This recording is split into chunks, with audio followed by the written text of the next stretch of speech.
We'll go ahead and call to order the Thursday, February 27th, 2020 meeting of the Clive City Council. Will the clerk please call the roll? Mayor Cirksena? Here. Councilmember Klein? Here. Edwards? Here. McCoy? Judkins? Here. Weaver? Here. Well, good evening, everybody. Wow, we've got a nice full house tonight. Thanks for spending your Thursday evening with us here at City Hall. We'll go for about 4 hours tonight, so we'll be glad to have you all join us for the entire time. But if you would, please stand and join me for the Pledge of Allegiance. I pledge allegiance to the flag of the United States of America and to the republic for which it stands, one nation, under God, indivisible, with liberty and justice for all. Okay, thank you. Next item is approval of the agenda. I'm not aware of any changes. Approval. Second. Moved by Eric, seconded by John. Any discussion? All those in favor say aye. Aye. Those opposed? Agenda is approved. Okay, now, this is the time for citizens' presentation. This is where anyone in the chambers can address the council on an item that is not on the agenda tonight. Is there anybody here to do so? I know we have a big front row of folks right here that might want to do that. But before we get to you all, is there anybody else that wants to address the council on an item that is not on the agenda? Seeing none, we have our good friends from the Elks Club that are here. And Greg, we're going to have you come forward, if you would. And even though we know who you are, state your name and address for the record for us. If you would. Greg Weinshank with the West Des Moines Elks Lodge, number 2752. And we just are very excited to be a part of the Clive. We've been up here for, I think it'll be 6 years in August. And we always enjoy trying to come up here and help out wherever we can. And we'd like to present a check to Rick, I think is here, for the power cot loading system for the ambulance, for the fire staff.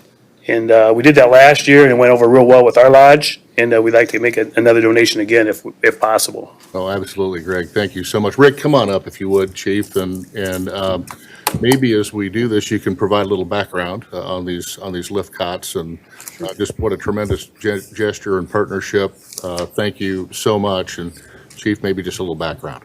Absolutely. Every time that we load a patient in and out of the cot, if you take a grown person like you and me, it's 200 pounds every time coming out and going down to the ground, and that's always a risk for our employees for a back injury or lifting injury. So the number one requested item from our staff is a power load cot system where it comes out. It's basically kind of a steel ramp that comes out and goes underneath the cot, and then that takes the weight of the patient and allows you to load them in the ambulance or to pull them out without putting that strain on employees. So from an employee safety standpoint, like I said, it's an incredible piece of fairly new technology, and we really appreciate the Elks' support to get that in our second ambulance. And those cots are not inexpensive, as I understand. No, the whole project's about $28,000, so we're seeking a number of different grants to be able to do that, and the Elks have kicked us off with a very generous donation. Indeed, they have. To our friends of the Elks, we've been thrilled to have you in our community. 6 years, it doesn't seem that long, honestly. It's been just tremendous to have you here. We appreciate the partnership. We would gladly accept your gift, and I'm going to have you present it to the chief, and maybe we could take a little photograph if you don't mind. Would that be okay? Good. Here's a check, all right? And we'll get some pictures of you if possible. We have an awesome newsletter that we send out, so we have to have these real nice pictures. We have the best newsletter in the state for all the Elks Association. Yep, let's do the whole group. You got a wide angle lens? I'm gonna have y'all Maybe one just for me. kind of turn sideways if you would, and just use the chief. There you go.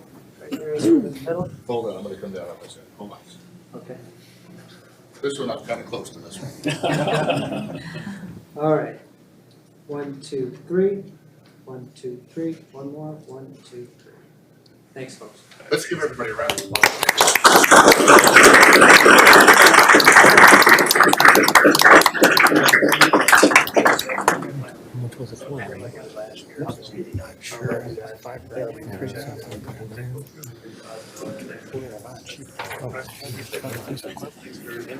glad you did on the Sunday one.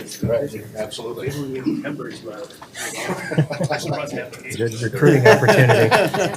Good thinking. Always thinking, Greg.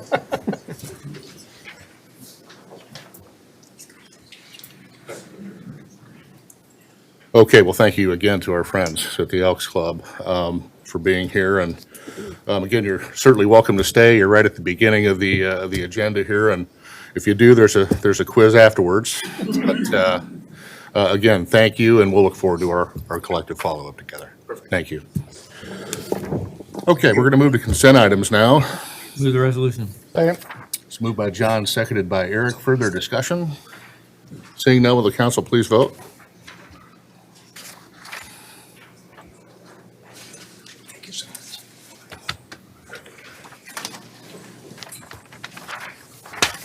Thank you for being patient with us. Item passes 4-0.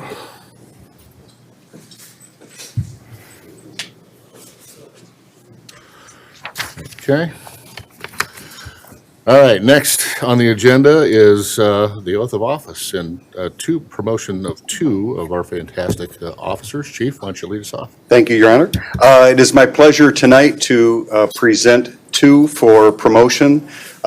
These two promotions both come from one retirement. Lieutenant Broderson is retiring in a couple weeks, and these two promotions will help fill those slots. The first promotion is for Sergeant. Detective Adam Johnston was born and raised in Monona County, western Iowa. That'd be about halfway between Sioux City and Omaha, I think.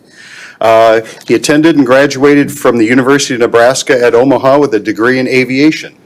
Following college, he worked for Monona County Conservation Board as a park ranger and certified peace officer. And that started in 2008.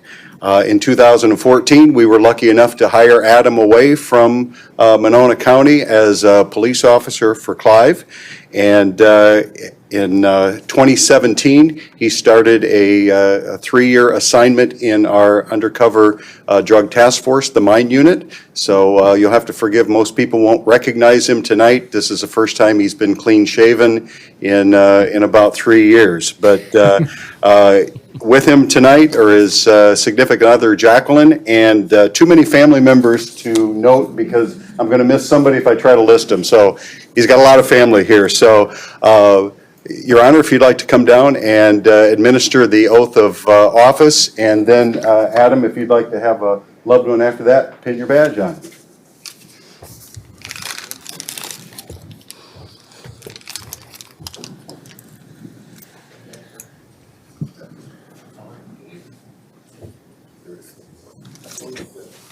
Raise your right hand and repeat after me. I, Adam Johnston, do solemnly swear I, Adam Johnston, do solemnly swear that I will support the Constitution of the United States that I will support the Constitution of the United States and the Constitution of the State of Iowa, and the Constitution of the State of Iowa, that I will faithfully and impartially, and I will faithfully and impartially, to the best of my ability, to the best of my ability, discharge all the duties of the office of police sergeant discharge all of the duties of the office of police sergeant of the city of Clive, Iowa, for the city of Clive, Iowa, as now and hereafter required by law. as now and hereby after required by law. So help me God. So help me God. Congratulations.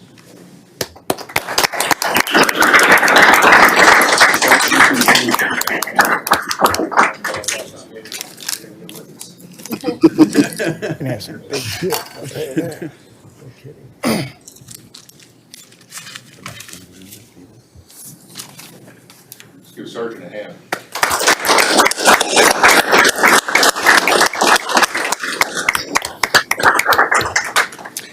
Our second one this evening, Sergeant Mark Rayberg, started his law enforcement career in 1995 as an enforcement officer, motor vehicle enforcement officer with the Iowa DOT. We were fortunate enough to steal him away from the Iowa DOT in 1999. Would that have been Dean Diamond hire?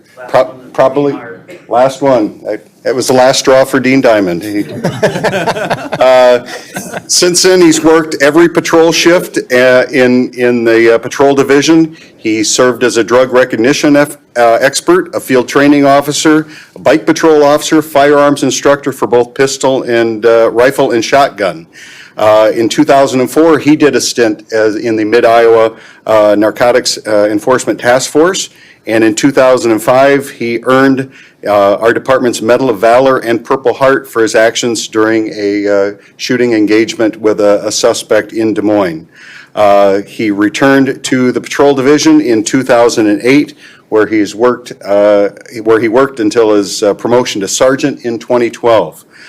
He's got an associate's in criminal justice, a bachelor's from the University of Oklahoma, emphasis on the. He's also attended the Northwestern University School of Police Supervision, the FBI's Executive Leadership Trilogy. He's a graduate of the 265th session of the FBI National Academy in Quantico, and is currently working toward his master's degree. He lives in Waukee with his wife Amanda and his daughter McKenna, and has 2 grown sons in Iowa and North Carolina. Would that be a Marine? Yes. Okay. So without further ado, Sergeant Mark Rayberg, if you'd like to come up. Sir, how are you? Thank you. Appreciate it. Yes, sir. Absolutely. I, Mark Rayberg. Pardon me. Sorry. I, Mark Rayberg, do solemnly swear I, Mark Rayburn, do solemnly swear that I will support the Constitution of the United States that I will support the Constitution of the United States and the Constitution of the State of Iowa, and the Constitution of the State of Iowa, and that I will faithfully and impartially, and I will faithfully and impartially, to the best of my ability, to the best of my ability, discharge all of the duties of the office of Police Lieutenant discharge all of the duties of the office of Police Lieutenant for the City of Clive, Iowa, for the City of Clive, Iowa, as now and hereafter required by law. as now and hereafter required by law. So help me God. So help me God. Congratulations, Lieutenant.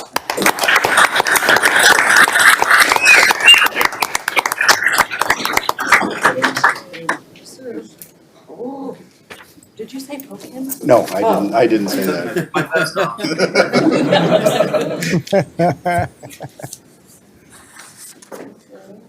He's going to regret taking his vest off. Yeah.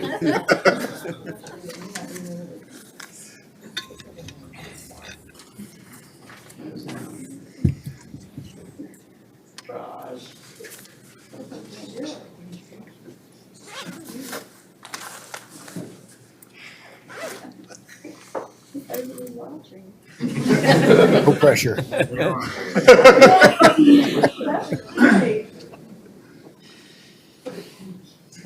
You're doing fine. No, that's all right.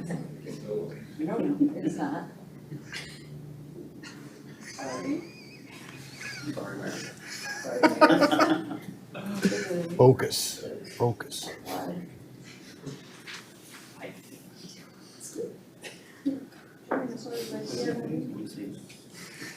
He's done this before.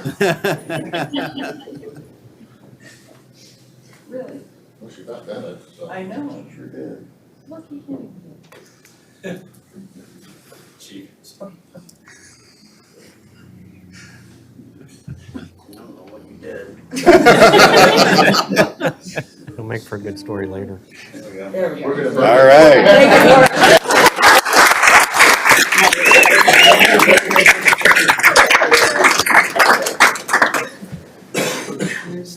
One, two, three. Okay. Great. Thanks. Thanks, sir. Appreciate Sorry it. about that. Thank you. Thanks.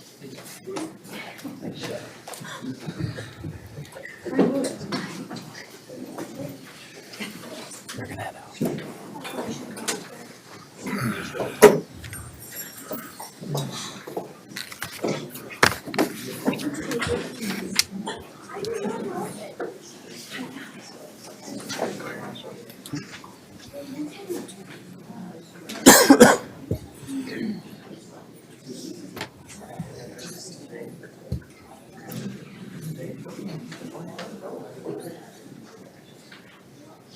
Well, what a great occasion as we celebrate the promotion of 2 of our fine officers in this great community. It's a humbling thing. and we're proud of both of them and their families. And we appreciate the support of their families. So just tremendous. Along these lines, we're going to have another presentation, the introduction of Brandon Mickelson, our newest civil engineer. Mayor, Council, good evening. It's my pleasure to introduce to you the newest member of the Public Works team.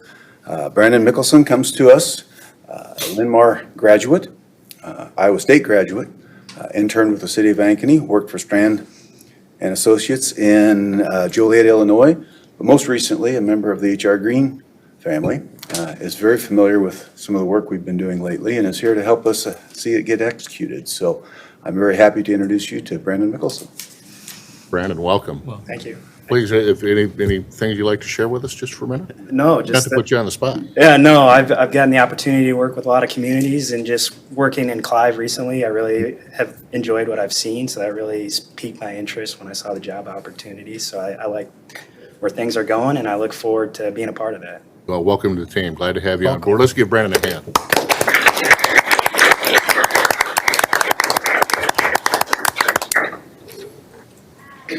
Thank you, Jeff. Okay, we're going to move to action items now. We have a couple of public hearings. The first one regarding Westgate Parkway Bridge over Little Walnut Creek. And Matthew, did we publish appropriate public notice? Yes, Your Honor. It was published February 12th, 2020 in the Des Moines Register. Thank you, Matthew. Rachel? Hi, thank you, Your Honor. So at long last, we're building a bridge. We received bids for the Westgate Parkway Bridge over Little Walnut Creek on February 19th at 2 p.m. We got 2 bids, the low being Herber Construction Company. Both the engineer, Calhoun Burns and Associates, and staff recommend awarding that contract to the low bidder. And that bid was in the amount of $1,573,960.60. Throw the 60 cents on there. Questions for Rachel, council? What's the timing on this, Rachel, as far as construction? We have a late start date of April 15 and then a completion date of September 30th. Other So- questions? Move to close public hearing. Second. Moved by Eric, seconded by John to close the public hearing. Before we do, is there anybody here to speak on this item? Seeing none, will the council please vote?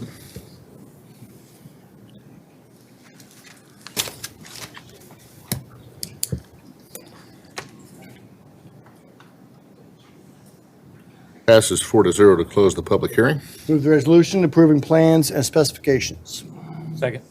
Moved by Eric, seconded by John. Is there any discussion? Seeing none, will the council please vote?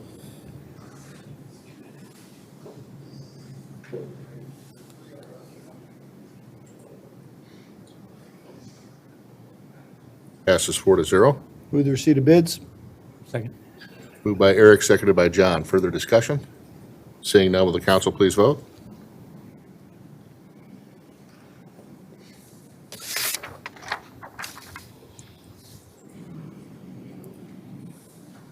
Passes 4-0. And move the resolution awarding the contract to low bidder Herberger Construction Company for $1,573,960.60. Second.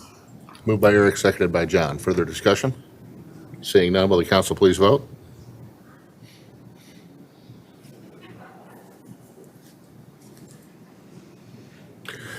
And that passes 4-0. Rachel, thank you. We're looking Thank forward you. to getting that project done. Yeah, Yeah, exciting. thank you for your work.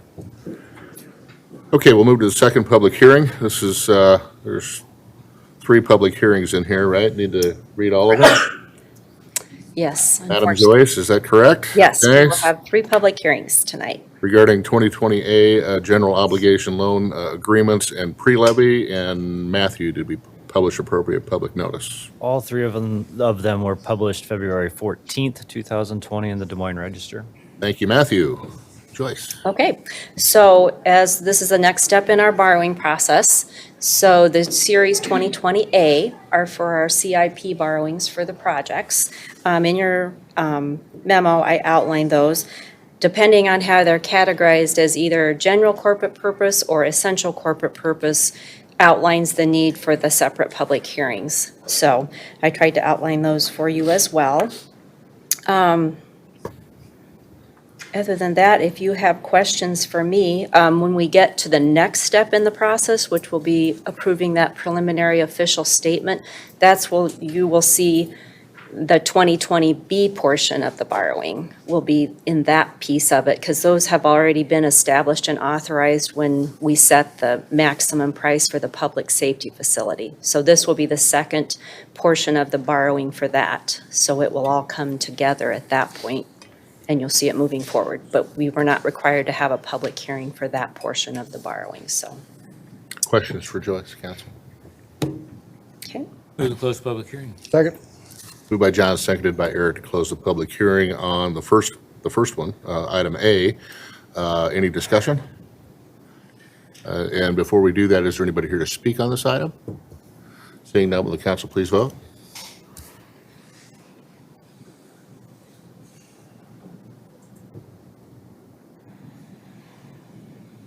Passes 4-0 to close.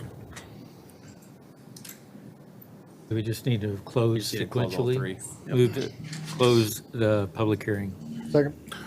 Moved by John, seconded by Eric to close the public hearing on item B. Before we do that, is there anybody here to speak on this item? Seeing none, will the council please vote?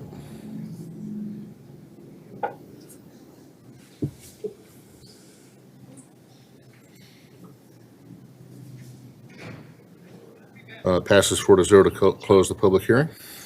Move to close the public hearing on item C. Second. Moved by John, seconded by Eric. Before we do that, anybody here to speak on this item? Seeing none, will the council please vote?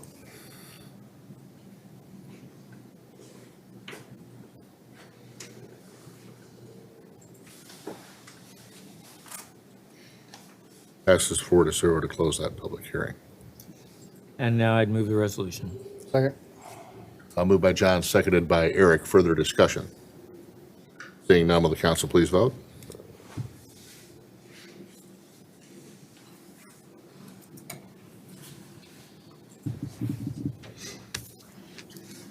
And that passes 4-0. Thank you, Joyce. You're Yes, welcome. ma'am. If I forgot to add too, that this morning we had our credit call related to the bond sale with Moody's. And Matt can jump in if he'd like, but I felt like it went really well. We'll have the results of that on March 16th. So before we set the sale, we'll be able to add that to our preliminary official statement. So, Looking forward to those results. Thank you, Joyce. yeah, me too. Thanks. Okay, we'll move to item 3, and this is regarding Shadow Creek North rezoning. Amanda? Mayor, Council, good evening.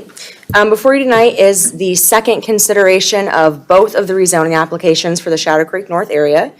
We haven't received any public comments since the public hearing at the last meeting, and there haven't been any significant changes. With that, staff would recommend approval of the second hearing on both applications. And if you do have any questions, there are representatives for the project here tonight. Thank you, Amanda. Council, do we have questions? Move that ordinance number 1087, having been considered by the council, be voted for passage prior to its final adoption. Second. Moved by John, seconded by Eric. Further discussion? Seeing none, will the council please vote?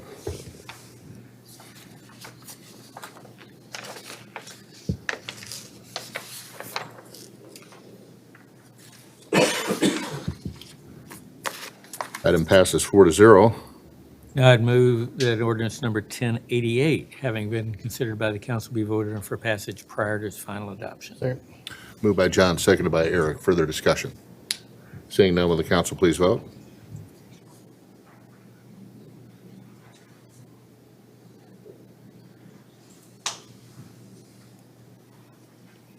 And that passes 4-0, and it's the second readings on both of those. Thank you, Amanda. Amanda stays with us for item number 4, which is to accept the decision in order for the Board of Adjustment case number 20-1004, Country Club West, Plat 16, Lot 2, 15250 Hickman Road. Amanda. Yeah, so this request was presented to the Board of Adjustment this month at their meeting, and it entailed a request for 45 and a half additional square foot of sign area over what is allowed within the new revised sign ordinance that was adopted in 2018. With that update to the sign ordinance, the council granted an additional, moved up to 1.5 square foot for linear frontage of building. Previously, it was limited to 1 square foot, so you guys have recently extended the amount of signage that the businesses are allowed to have within the city. So the request here entails a newer business, Christian Brothers Automotive. Their site plan was approved in 2018. The building was constructed in 2019. When they did pull their sign permit, they opted to place all the signage on the west facade of the building, which is the one that faces towards their neighboring property, Nebraska Furniture Mart. Now the owner, the local franchise owner, would like to place that additional 45.5 square feet of signage on the north facade of the building, which faces towards Hickman Road. They do not want to remove the existing signage on the west side of the building. So the Board of Adjustment did grant that variance. So if council has any questions on that, I'm available, and also the local owner is here tonight. Council questions. Ted, let's start with you. So was there much discussion with the BOA about the precedent this sets and any concerns around that? Staff did raise some concerns with that. We do have similarly sized buildings within the corridor. Just on the opposite corner, Arby's is actually just a slightly smaller frontage and would have similar opportunity to have, signage on both facades if that were the desire of the council. Yeah, I mean, I certainly understand why you would want it. I always thought it was a little odd that we didn't have it on the front facing. Was there any conversation about having them, if allowing them to put it on the front, but then requiring that it be removed from the west side so that we are within the? Yes, so that is the option that staff presented to them when they initially inquired about adding additional signage. That would bring it into compliance. A variance would not be required if that were the case. The applicant raised concerns with the cost of doing so. The sign, I don't believe, could be reused on the front facade. The dimensions just don't fit that area. And then there would be repair necessary to the brick. Yeah, I mean, I saw that. Eric, we'll just go down the line here. And Ted, those were my questions. My only other question was, when corporate came in and developed that signage, they do that for a lot of locations for you guys, as you have a number of locations. Didn't they look at the traffic counts on Hickman Road right there, so they could make that initial marketing decision based upon visibility with the major thoroughfare right there? And again, I agree with what you're doing here, but just kind of looking at some background on that. Is this where I get a? If you would is. come forward and state your name and address for the record, please, sir. Excuse me, Amanda. It's nice to see you again. Hi, my name is William Tiernan. I go by Bill. My business is at 15250 Hickman Road. I reside in Granger, Iowa. I don't know if that's important, but. Well, thanks for being here. Thank you, sir. Councilmember Klein lives a stone's throw from you. Well, probably for him, it's probably a pitching wedge, maybe. You guys have already done some work, Bill, so appreciate that. For me, it's, I have. We're actually more grateful that you gave us an opportunity, so thank you. Yeah, and I'm close to it as well. Great looking facility. Thank you. Great looking plan. You understand the issue that we have here? Oh, yes, sir. Is that we just re-upped our complete sign ordinance. Yes, sir. So. And if I may, just complete. Oh, sorry. Then I want to hear from you. For sure, I want to hear from you. This puts us in quite a predicament because we have a franchise that comes in and makes a decision based on direction of staff. And then later we have the franchisee come in and say, that's really not going to work. And oh, by the way, it's cost prohibitive to remove the signage and either try to reuse it or just remove it to stay within the ordinance. Puts us in a real quandary, and well, obviously you're following the system that is in place for these types of matters, and you've done that. And I know that you're being very cooperative and working with staff very well. We appreciate that. But there's some concerns here, and just so understand that. We want you to have a great business. We want you to operate well in the city of Clive. Love having you there. It couldn't have gone better, if you ask me, right, in terms of everything coming together. So I'll stop there and would invite you to share with the council. Well, thank you, Mayor. I appreciate that. So I'll just start off by addressing a couple of the concerns that y'all have. And yes, all those metrics that you asked for, Mr. Klein, were 100% looked at. a couple things happened in the process of the build. One, our building, because we had the polar vortex last year, significantly delayed our building and getting that building taken care of. In the interim, while that was happening, obviously a major project happened directly to the west of us, which is Nebraska Furniture Mart. Nebraska Furniture Mart did a major remodel, which actually elevated the level of the building to come within, I'm going to mess this up, right? Variance, to agree with the variance to cover different items such as the HVAC and stuff that raised the level of theirs. So coming from the west, you would have been able to see Christian Brothers Automotive from further up the road in order to turn into our facility. That is no longer the case. If you're standing on 156th Street and you're looking towards my facility, you cannot see what we are because Nebraska Furniture Mart's what do we call those folks? I'm sorry, on the road, the pedestal sign or monument sign. That monument sign blocks the view of my sign, and then the building itself blocks it. By the time you see it, when you come up on the building from the west, you can't do it. That wasn't able to known from people that live in Houston, Texas, whether or not that could happen. I was not aware of the fact we would not have signage on the building on the front of it until after I opened the building, until I actually became the franchisee. So that's the part of that where when you asked that question, absolutely that was done. However, there was just changes in that process that took place, changes that I couldn't have foreseen, and I don't believe that they could have either at Houston. The other portion of it, I think you had another piece of that question. I want to make sure I address both of them. Or was that, because I might have nailed that, and if I did. Yeah, I think you answered the question. Okay. It sounds like mitigating circumstances beyond your control. Yes, sir. Now, change the environment. the city also stated that there was similarly sized business as far as frontage, and I will not argue with that there are other buildings in the area that have a similar frontage to Hickman Road. However, our building is extremely different in the fact that my building is a giant building going all the way back, utilizing a parcel of land for an automotive repair shop that probably wouldn't have been able to use for any other type of franchise environment. Ours just happened to fit very well in that plat. It goes way back. I have probably 137 feet of building that Arby's doesn't have. So they may have their signage that fits in their frontage, but my frontage is the same size as theirs, but my building's gigantic going that way. Having no signage or minimal signage on that side of the building would have probably looked very odd. And that's one of the reasons that we felt like we could come and speak to the Board of Adjustments and ask for this variance.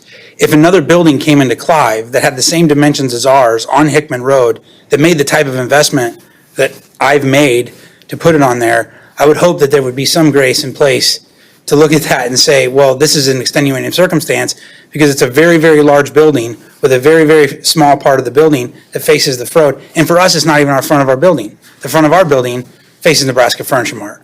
So there's a lot of circumstances there. We also look at, precedent, right? We're looking at other cities, thriving communities in the state of Iowa that have similar. We happen to have a location in Ankeny, Iowa, and they have signage that matches what we have on the west side of the building. They also have the signage that we're proposing on the front of their building. And then they have another equally large as the west side of ours on the back side of their building, on Ankeny Boulevard in a thriving community.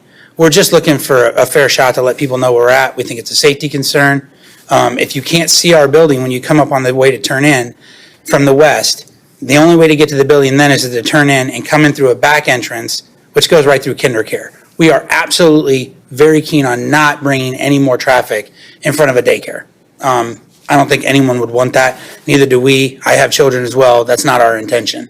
So we're trying to give people the opportunity to make that decision, have them not looking at their phones, find our facility and give us the opportunity to serve them. Councilmember, any questions?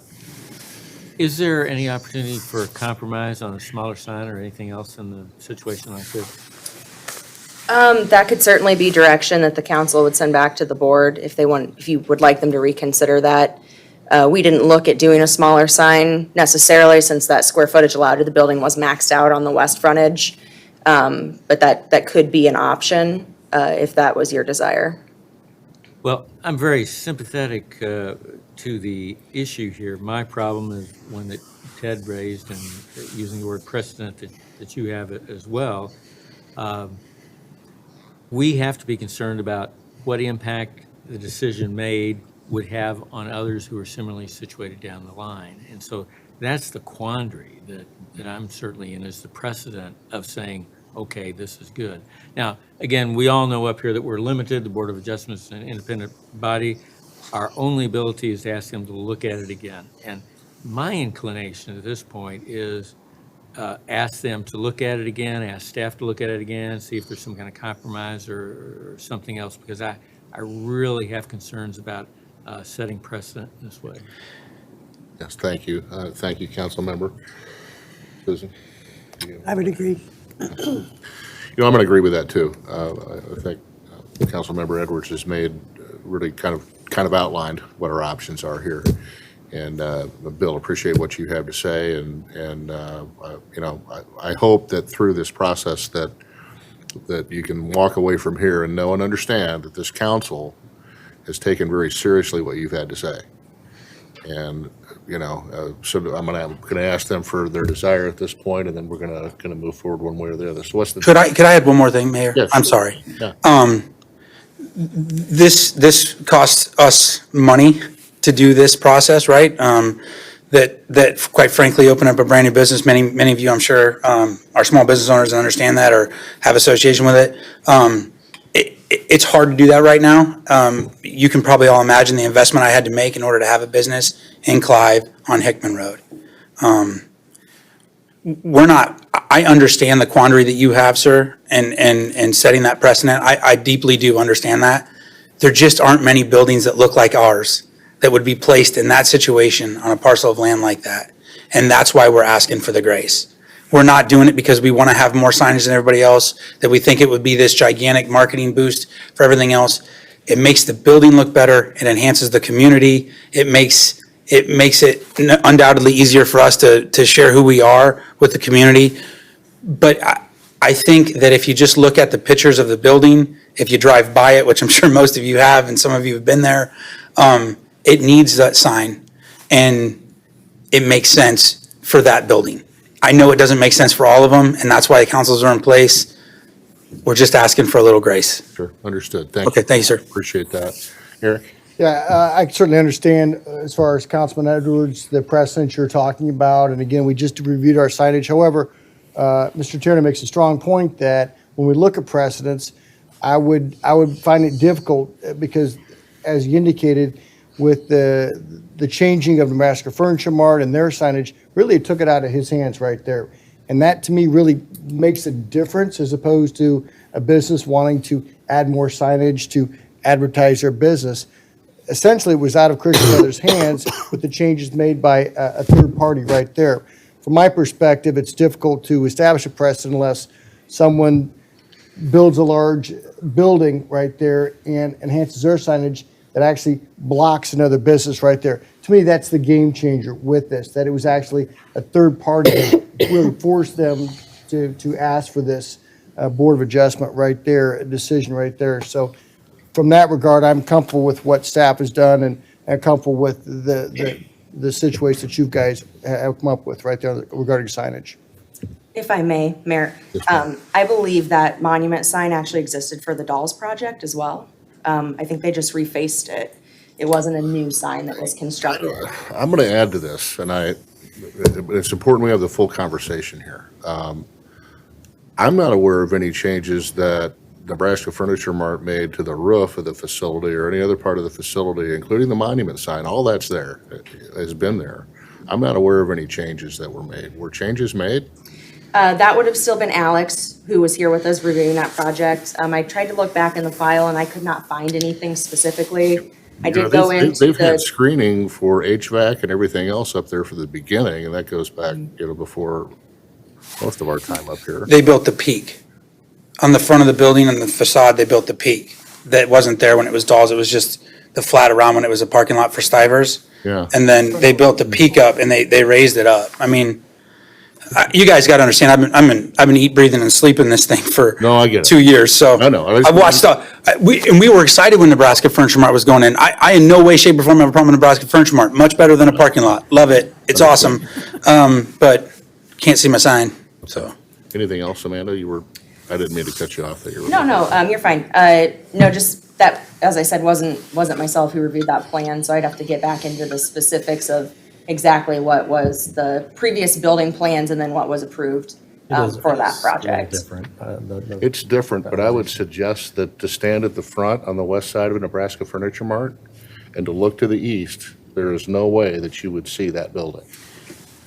Yeah, There's no way. The only way you see that building is driving on the north side, going east on Hickman, until you about get to the monument sign, and then you're seeing the Christian Brothers. But where they place the entrance for the building, because we share an entrance with Nebraska Furniture Mart, this is where the real crux happens, Mr. Mayor. So when you see the sign, you have to get the brakes on in order to turn in, or you miss it. Yeah. And that wasn't anticipated because that wasn't anticipated with the fact that it was harder to see from the stop line at the stoplight at 156th. And so we're just trying to help people see what we are earlier so that they can turn in before they have to go to the daycare. Sure. Okay. And we have this giant building going, which we thought was the front of the building, and it's not. Apparently, the building that's the front is that's Hickman Road. The way that it's Right. situated. Is there other, Ted, did you have let me just something? make one final comment. The precedent does trouble me. Obviously, it's a brand-new ordinance, and I think it's a really good ordinance. I definitely understand where you're coming from. I mean, John's point about looking at making it smaller, I don't know that that solves the problem, because even a smaller sign still is going to break the ordinance. You're still going to need a variance. So to me, if you're going to do it on Hickman, you need to do it right, so that people can see it. So personally, again, I don't like breaking the precedent or setting the precedent, but I would be okay with moving this forward. So by saying that, just to be clear, that we're essentially remanding this decision back to the Board of Adjustment for reconsideration. Is that what you're moving? That's not what I'm saying. I'm saying I'd be okay with Sounds like moving. we've got I'm two okay, votes. I'm okay with it, Ted's okay with it. That's what we're saying. To remand it back to, To No, to keep, approve this. approve the decision. To approve the variance. to approve the variance, not As- to remand it back. They're Team Christian Brothers right now, I feel like. Forgive me. Pretty exciting. Go So ahead. let me just sum up where we are at this point. We had the Board of Adjustment vote 3-2, so it was a close vote on this. We have staff that is concerned about this setting precedent and what's gone into this. I mean, and I suppose council should clarify for us, or Amanda can, the next Board of Adjustment meeting would be scheduled when?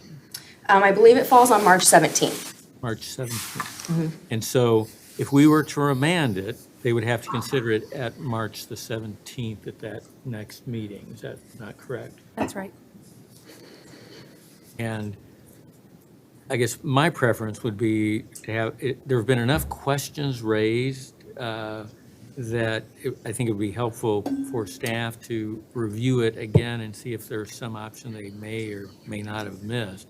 But I would certainly think staff could do that in advance of the next Board of Adjustment meeting. But again, I'm concerned with precedent. I mean, without regard to, I realize all the issues that are raised here and the uniqueness of the situation, but that would be, so I'll move that we ask the Board of Adjustment to reconsider their decision and concurrently for staff to put together materials and look at if there are some options they might have missed that would facilitate taking care of some of the signage issues. So that's been moved. Everybody's heard that. Is there a second to that? No. Motion dies for lack of a second. I would take another affirmative motion at this point. I'll move to approve the variance. Second. It's moved by Ted, seconded by Eric. Is there further discussion? After hearing the discussion, I've changed my mind and I concur with that. So I'll be voting for it. Okay. Seeing no further discussion, will the council please vote?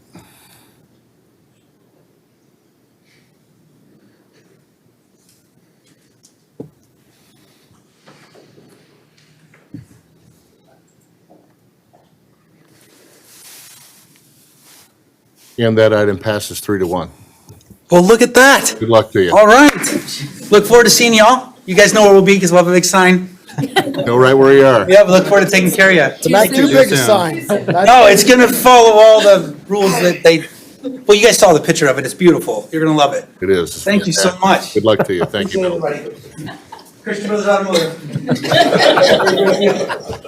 Did you leave cards? What's that? Leave cards. Leave cards. Thank you all. Appreciate it. At least a coupon. Coupon. Thank you, council. Thank you for the discussion, and thank you, Amanda, for your work. Item 5 is to approve the pay request number 3 for RDG Planning and Design for the Northwest Parks Planning Project in the amount of $13,286. Move approval. Second. Moved by John, seconded by Eric. Further discussion? I'll be abstaining, Your Honor. Thank you, council member. Seeing no further discussion, will the council please vote?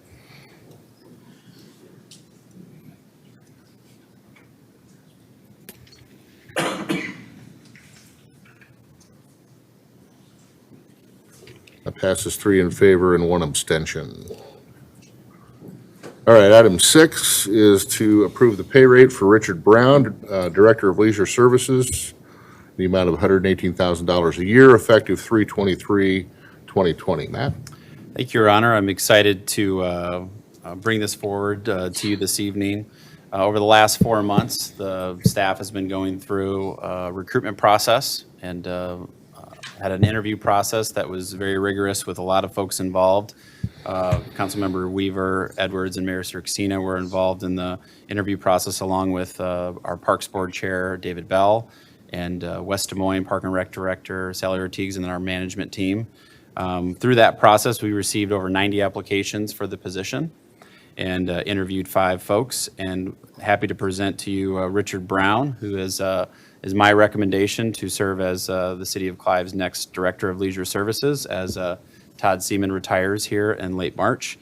Richard would be joining us from the City of Des Moines, who he serves currently as the Assistant Director of Parks and Recreation, and has a lot of experience in projects, recreation, everything related to the Parks and Recreation Service, and which is going to be a large portion of the future of leisure services with the number of park projects, greenbelt projects, trail projects that this council has outlined as our charge for the coming years. And happy to present Richard for your consideration and any questions you may have. And then also if there's any comments from Councilmember Edwards, Weaver, or Mayor Cirksena as going through the process as well. Matt, thank you. And I guess I'll just start. Richard, welcome aboard. Thank you. Great to have you, and looking forward to working alongside of you.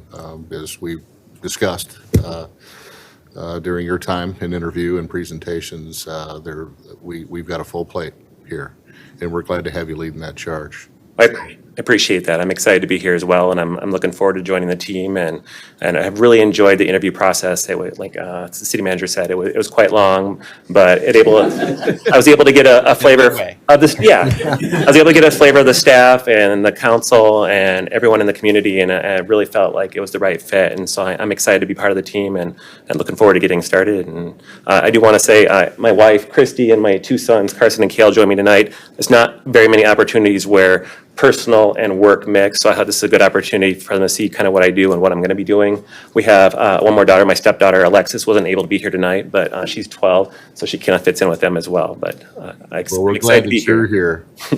And thank you for bringing him to us and supporting him while he works hard for us, because that's going to happen. Hey, young guys, now where do you go to school? All right. All right, you guys are hard at it. Well, welcome. You been to a council meeting before? You guys want to stick around for the rest of our meeting? That's the right answer. Nice to meet you both. You got a good dad. Council, questions, comments? Eric? Richard, welcome aboard. Again, glad to have you. A great resume. I think it'd be a great addition. Have you had a chance to read the Clive Greenbelt Master Plan, and what's your thoughts on that moving forward? Yeah, I did. As part of the interview process, I went through all the planning documents throughout they were posted on the website. I'm excited to see that, and I'm really excited to jump into some of those the triad projects that were outlined in that plan. So I'm excited to learn more about those as I get started and figure out how we can get those accomplished. I'd just like to welcome you and say that I know that I've heard from several people in Des Moines, council members. Sorry to see you go, but they think we're pretty lucky, and we do too. I appreciate that. I'm excited to be here. You know, I've spent my entire career so far in Des Moines, so I've made a lot of friends and worked with a lot of people, which luckily for taking a job here that's so close, I'll still be able to keep in contact with them. And so I'm excited about that, this new journey here, as well as the ability to still keep in contact with all those people. Well, Richard and family, again, congratulations. Welcome aboard. Looking forward to the future with you. Thank you. I appreciate it, and I look forward to seeing you in the future. Indeed. Thank you very much. Thank you. Well, I think we better approve this pay rate then. So moved. Moved by John, seconded by Eric. Further discussion? Seeing none, will the council please vote?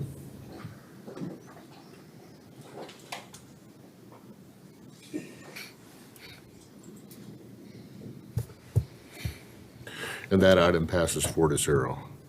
Thank you, council. Again, Richard, thank you and welcome. Thank you. Okay, item 7 is the Greenbelt Management Plan. And Todd, you're going to walk us through that. Good evening. Good evening. So for about the last year, staff have been working with RDG and Applied Ecological Services in developing a Greenbelt Management Plan. This is one of the priorities that came out of the strategic planning session last fall. And Doug Mensing from AES is here with us tonight to share the plan with you and talk about recommendations. And then the second item on this is we're requesting a contract amendment for our contract we have with Applied Ecological Services. And I can go into that in more detail after the presentation, but Doug? Doug, welcome. Thank you. Thank you, Todd, Mr. Mayor, members of the council. I understand you folks are familiar with this, the management plan from earlier presentations. I'll go through this pretty quickly in the interest of time, but let me know if I'm going too fast or any questions arise. Okay, do I need to?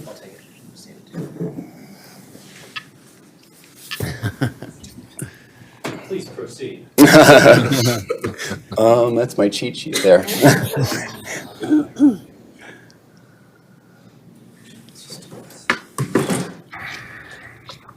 Technology's great when it works.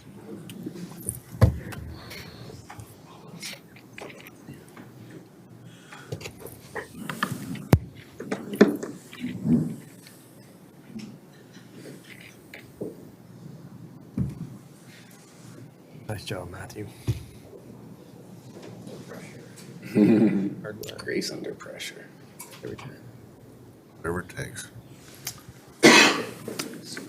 Yeah. All right. So just quickly, we will run through the project scope, the findings, some implementation scenarios that we looked at for what to do with this portion of parkland, and then how we arrived at the preferred scenario, and then the next steps for the city in moving this forward. The scope, basically the area of interest is about 105 acres between I-80 and 35 and Northwest 100th Street. Focus was not on Walnut Creek, it was on the vegetation communities, mostly lowland forests, wetlands, and prairie. Our scope included looking at the city's existing natural resources program and capacity. We did some public outreach portions of the project. We also provided some recommendations and revisions to city policies and ordinances as they relate to natural resources. We put together this plan, which is the large deliverable document, and then we developed some implementation scenarios with associated costs, different approaches to doing restoration and management in this area. Findings, we reviewed existing plans. We conducted our own inventory and assessment last June of all of the natural areas here. This is just a comparison. On the top is from the 2015 master plan that AES worked on with RDG. We did more coarse land cover mapping there, and the large letters are kind of grades of quality that you see. And down below is what was done as part of this plan. You can see it was much more refined, much more detail, and there's much smaller quality rank letters in that graphic. So that is a summary. It's an important graphic in terms of really capturing what's out there, its condition, and what the ecological needs are for restoring its functions and qualities. This graphic just kind of color codes some of the higher quality areas in green, more moderate quality areas in yellow, and the pinkish red areas are lower quality, more severely degraded natural areas requiring more interventions to restore. So the site in terms of summary of findings. The site provides really important habitat. It's a large tract of land, relatively speaking, but it also is quite poor quality due to invasive species, largely in past land uses. But a lot of the site does have high restoration potential. Some of the needs: removing invasive species, cutting out some undesirable trees, treating other invasive plants, particularly in some of the better quality areas, installing desirable native vegetation to provide diversity and habitat, and converting some of the invasive reed canary grass areas to higher quality wet meadows. These are some photos at the site. On the left is the existing condition in the forest, the lowland forest. On the right is kind of a proposed condition. That's actually one of the healthier, higher quality portions in the green belt. This is the existing prairie on the left. It's not bad quality, but we would like to get it more colorful, higher value for wildlife, higher aesthetics, and likewise the wet meadow on the left is really just a reed canary grass patch of solid reed canary grass, which is an invasive non-native species, and on the right is what we are proposing to restore that to. So we looked at several scenarios. I'll just skip to the three. The first one was looking at the higher quality areas of the site, and some of the adjacent areas. That's what's colored here. Scenario 2 looks at only just focusing on the forests throughout the site. And scenario 3 was basically a restoration of the entire site. And so looking at those three alternatives, the first one amounted to about 26 acres, came out to about $143,000 to do all the restoration and management for the first 3 years of those 26 acres. Oops, excuse me. Scenario 2 was 49 acres of forest there, about $334,000 to do the restoration and management work there. And the entire site, about 86 acres of natural areas, about $576,000. There's lots of assumptions behind those numbers, obviously, but it gives you a general sense of how we looked at those. Hey, Doug, before you move on. Yeah.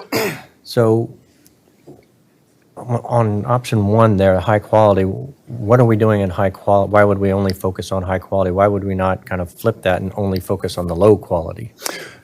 Good question. The higher quality areas are usually where folks want to first put their money and effort to, because there's the least amount of effort spent with the greatest return. A lot of what this work is doing is looking at addressing invasive species, and you want to address the highest quality areas first because the invasive species they haven't taken over yet. And so with a little bit of money, you can do a lot of restoration and a lot of good. Whereas other areas, it's almost counterintuitive. You'd think you'd want to go to those areas that were in the worst condition first, but it's actually financially wiser to go to those areas that were higher quality and protect those areas first and then move into the more degraded areas. I see. And then, so if we were to choose that option or option 2, do you have a phasing approach for going from just the high quality then to doing some of the forest and then doing some of the lower, and then what that cost looks like as opposed to just doing the entire at once? Yeah, phasing can certainly be done, and we discussed that. So yeah, phasing can be done in any one of these scenarios and looking at phasing in a variety of ways. These were 3 different scenarios. We talked about a number of other scenarios. These were just 3 that looked at different magnitudes of the site, different approaches, different focuses. But any of these could be phased in over time, depending on available budgets and such. Does that cover it? It does. I guess the question I have is if, for example, if we chose option 1, but then chose to phase in some down the road, how does that impact the final numbers relative to option 3? If we just did it all at once? If you recall at the capital or the CIP budget meeting, we discussed this, and staff's recommendation for this year was to do the entire site. So option 3 was our preferred option. And that's what we presented in the budget, and that was approved. I think I wasn't here for that meeting. No. But it was also proposed to be phased over 3 years. It's a 3-year project. So it's essentially is phasing it. Okay. It's not doing all of number 3 in 1 year. I see. Correct? In essence, it is. The first year they'll come in and do the most of the removal. Year 2 and 3 is when they come back and maintain what they've done to make sure the natives get established that you want to grow there. So that first year, it'll be the majority of the site will be addressed. And you were going to get to the ultimate scenario, right? That you Yeah, were the gonna Yeah, I just wanted to recommend? understand Okay. this a little bit better before we. No, Sure. yeah, those are good questions. Yeah, is that safe to move on? Does that make sense? Thank you. Yeah, and just to clarify, so we looked at these three scenarios, and then we came up with a preferred scenario, which was most similar to scenario 3, but you'll see in this graphic, the grayed out areas, those are areas that are already under separate planning or under a separate planning track. The Porter Shelter area is up there in the northeast. There's some existing wetland mitigation areas up there along the north. There's an old field area that hasn't been planned out, kind of up in the northwest. So those areas were excluded, and then we looked in more detail we refined option 3, scenario 3, in this, took those areas out, and then we looked more closely at and got into more detail as to how this area would be restored. And that's how we came up with this 63-acre preferred scenario. And what would happen here is it's removing invasive vegetation, woody vegetation, as well as herbaceous vegetation, seeding in native grasses, sedges, and wildflowers. That's what forbs are. Doing a prescribed burn in some of the prairie and wetland areas that would benefit from burning, planting trees, shrubs, and live plugs to enhance those areas. And then these are the different plant communities on the left, the acres in the column in the center. And then on the right is the estimated cost for restoring those acreages of those different plant communities. So the 63 acres coming out to about 554.7. Oops. So next steps with that plan is that to put this forward, developing a bid package, hiring a professional ecological contractor for doing that initial heavy lifting, that initial restoration work, as well as establishment management. We term that kind of a 3-year period typically. That's a lot of heavy lifting, some specialized equipment, definitely having specialized expertise to do that. Then later, the city would take over long-term management after those 3 years. There's also recommendation to review and adopt the recommended changes to city policies, generate external support. We've developed a trifold public outreach handout with RDG, and then securing the resources through CIP funds and grants to move this forward. Measuring progress, it's always important to monitor the work that you've done, and then plan for future phases elsewhere along the green belt and adaptively manage and learn from how things perform. So that's all I have. Happy to answer any questions. Other questions, Council? Eric? Doug, as you know, the reed canary grass that you see in the wetlands, also known by its Latin term, Phalaris arundicea, Nice, nice. is very difficult to eradicate. Yep. It's almost like a weed where it's got thick underground rhizomes or tendons right there. It is an invasive species right there, but in looking forward, as we look at the greenbelt right there, there's a lot of these invasive species, and the reasons that they're there is because they're really tough plants, hard to get rid of. So if we spend a lot of money for a program like this, what kind of guarantees do we have that 5, 10, 15 years down the road, these very difficult, tough, invasive plants are not just going to work their way back in and start taking over from the natives? Great question, and yeah, we're ecological restoration professionals, so we deal with that question a lot in the challenge. If I can just quickly, this won't take long, just hop back to this graphic here. The dark gray areas along the Walnut Creek there that you see, the reason those were taken out of the study is those are isolated areas that are subject to erosion. The reed canary grass, Phalaris arundicea seed, gets deposited by the water that flows in those areas. Those are areas that currently are reed canary grass, and those are going to be probably a losing battle. That's why we took those out. And there's some other areas we took out. We are recommending the green strip there along the power lines, the vertical green bar there. That is reed canary grass largely, and that would require doing some mowing, herbicide treatment, prescribed burning, a variety of methods, and it's really important to get good kill and good control on that before you put in the native seed, but we have had success doing that.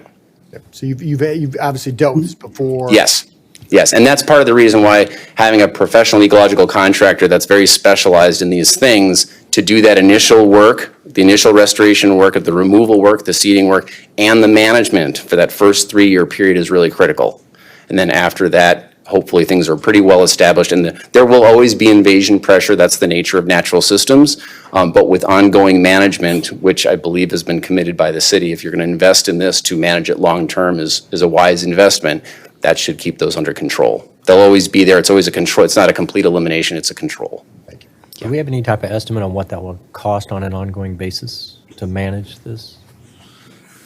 We have put some numbers together. I don't know if we've shared those with you or whatnot. We've had some discussions, though, about capacity. That's in the plan. We have estimated hours for ongoing management long-term. So we have given the city, in the draft plan, we've given the city a sense of what that commitment would be. Because that's not a Part of line item that we have right now. Yeah, part of that ongoing maintenance, with this contractor being here for 3 years, that last year would provide opportunity for them to help train our staff so they can continue to maintain this. And this is just the first chunk of the greenbelt. I mean, eventually the goal would be to move through the entire greenbelt and do the same process and then maintain that entire greenbelt to keep it as healthy as possible. Just to jump in there real quick, would this be an opportunity maybe to get some of the, the old Green Sustainable Clive and some of the volunteer groups right in there to get involved in the maintenance moving forward right there? Yeah, once we learn more about it, then we see opportunities for that volunteer program to have people come out and help. And we have that now. I mean, people come out and remove invasives and stuff for us. And we do address that somewhat in the draft plan. We talk a little bit about how partners can be utilized, how volunteers can be utilized, certain tasks they can be really applicable for and very useful for, other tasks not so appropriate maybe. That's going to be Richard's job. I thought we'd just get Eric out there and his two sons. Absolutely. Susan, do it. go ahead. I'm wondering how this would interface with Clive's goat program. Do goats like these plants or no?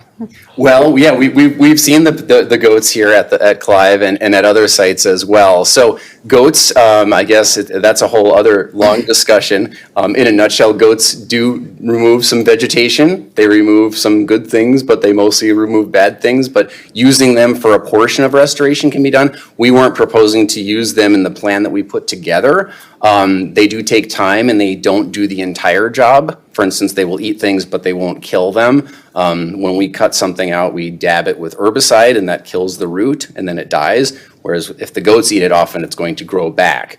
And so they can be used as a piece. We weren't necessarily thinking that they would be utilized in this, but that's a decision that the city can make certainly as to whether they're employed or not. We also see opportunities for using the goats in other parts of the greenbelt that outside of this area. Right, yeah, that would make sense. Benefits program's pretty costly there. For the goats. Other questions, council? So Todd, can you talk about the contract and the bid? Yeah, let me go back to the next step slide, because that's kind of what that is. So, as Doug mentioned, you need a professional ecological restoration company to come in and do this.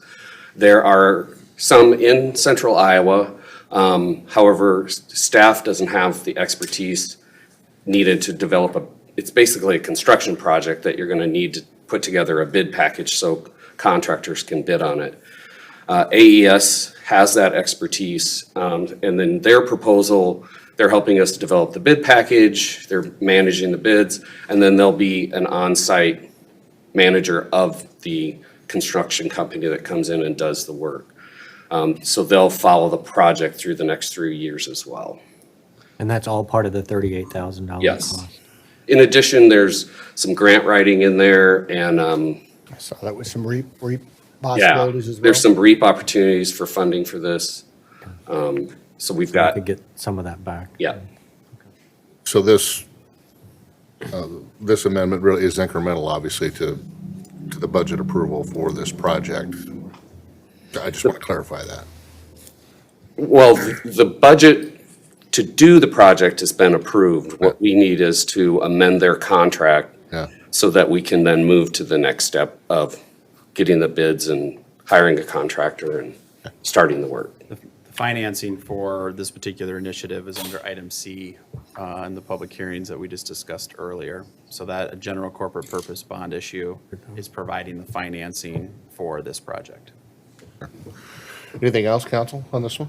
It's a great looking plan. It's amazing to see how far we've come from leave it alone to becoming educated. And that's obviously going to continue, but looking forward to this process. And again, this So, all goes back to that Greenbelt master plan that you folks approved.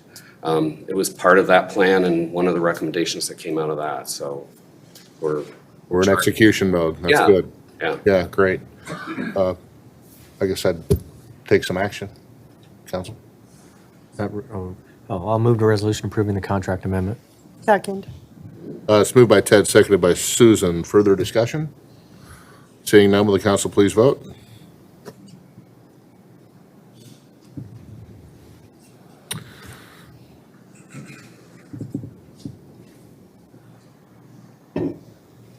Item passes 4-0.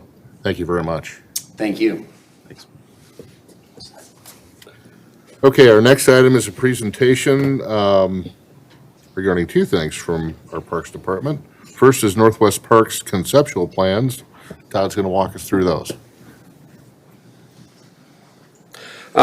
Before we get started, I invited Park Board to attend tonight because they have not seen these conceptual plans. And what we're presenting are conceptual ideas for 3 different park areas in the northwest part of Clive, and we're looking for feedback and comment. What do you like? What don't you like?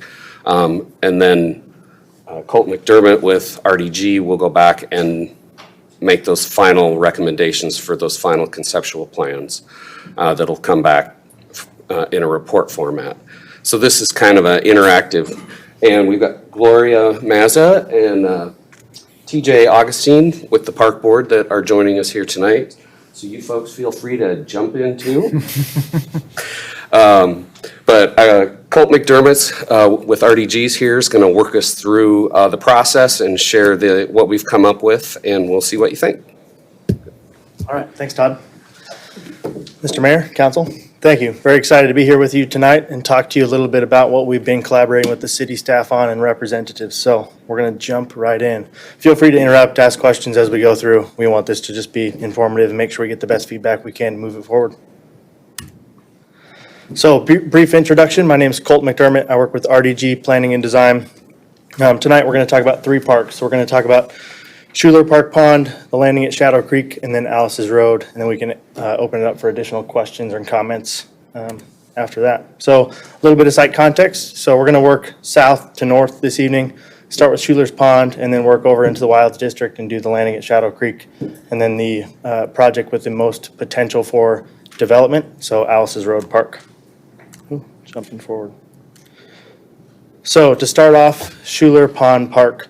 This is a conceptual sketch that we did early on. The thought process here was to look at multiple nodes throughout this park, try to enhance what's already a current asset there of the pond, being directly adjacent to the school to the east. And then jumping onto the plan. So a little bit from a programming standpoint, what we were looking at here was to incorporate water recreation, pedestrian circulation, some enhancements to the pond edge to make sure that people have direct access to it and it's a little bit more accessible than it might be today from both a planting and a trails connection standpoint. Looking at some of the natural landscape and then also considering an outdoor classroom as part of this. So there have been a lot of voices that have recommended that, both from the school adjacent and others in the community that might be a good space for an amphitheater or outdoor classroom.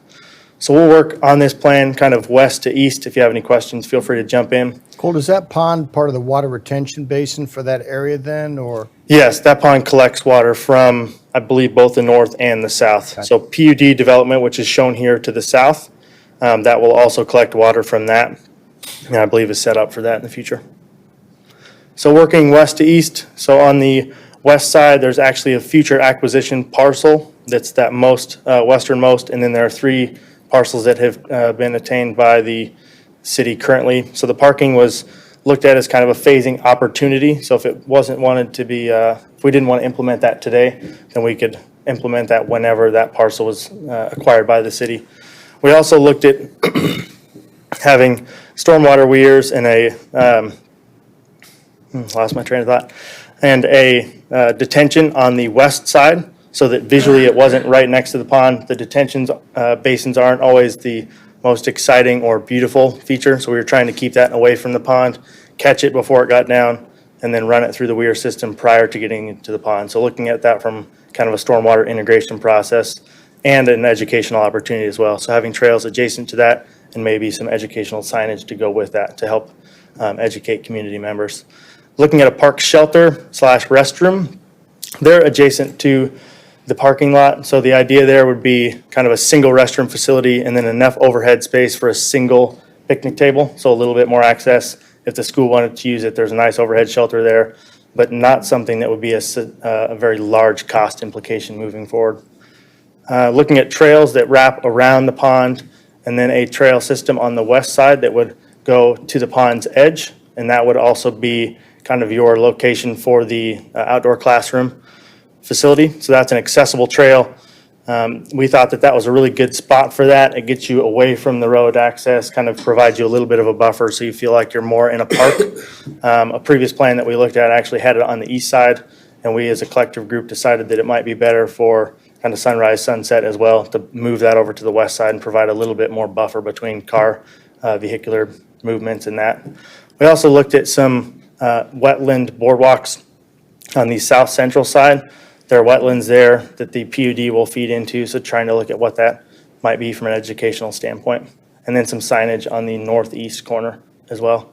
The other big thing here, really, there's not a lot of change to the pond. That would be a major cost implication, but trying to look at this from a aesthetic and a planting standpoint. So trying to provide a little bit more tree planting growth, some higher native vegetation along the stream bank's edge, and that's going to help the infiltration of some of the pollutants out of that before it gets into the water, and then also kind of provide a little bit more of a dynamic space. It's not just sod into the water there like it is today.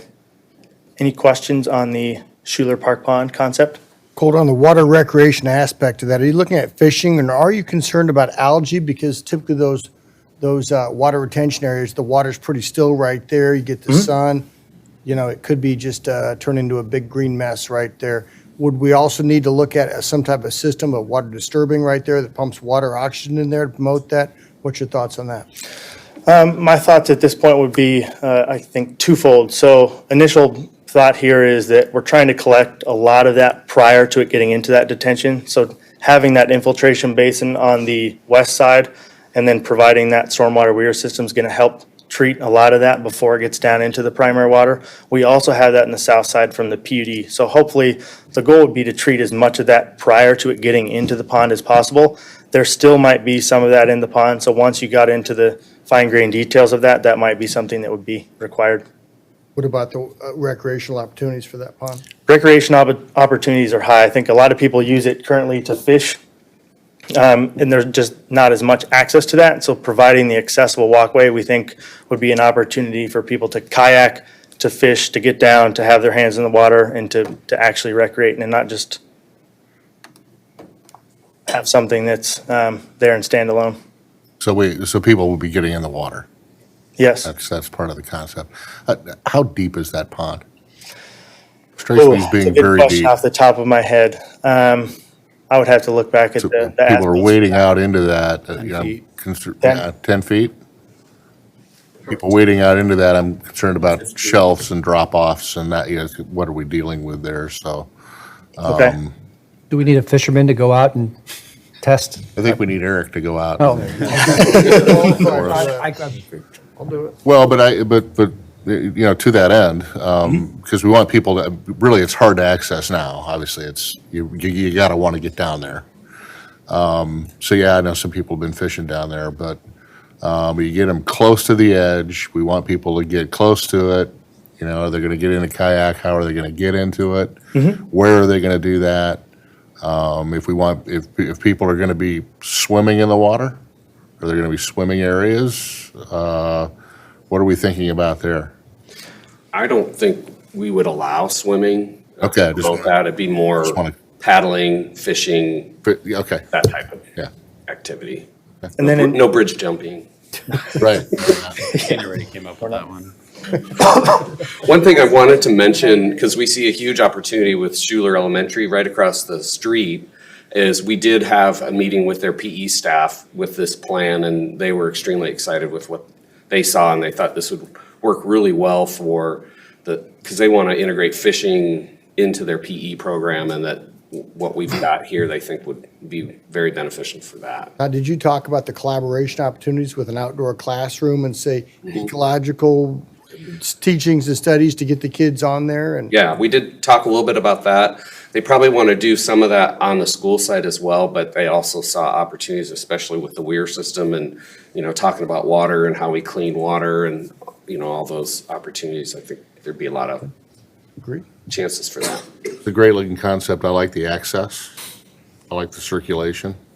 But it'll be very, very nice to utilize this area, this underutilized area that, you really can't get to. It's just sitting there. I think it looks fantastic. Other comments, John?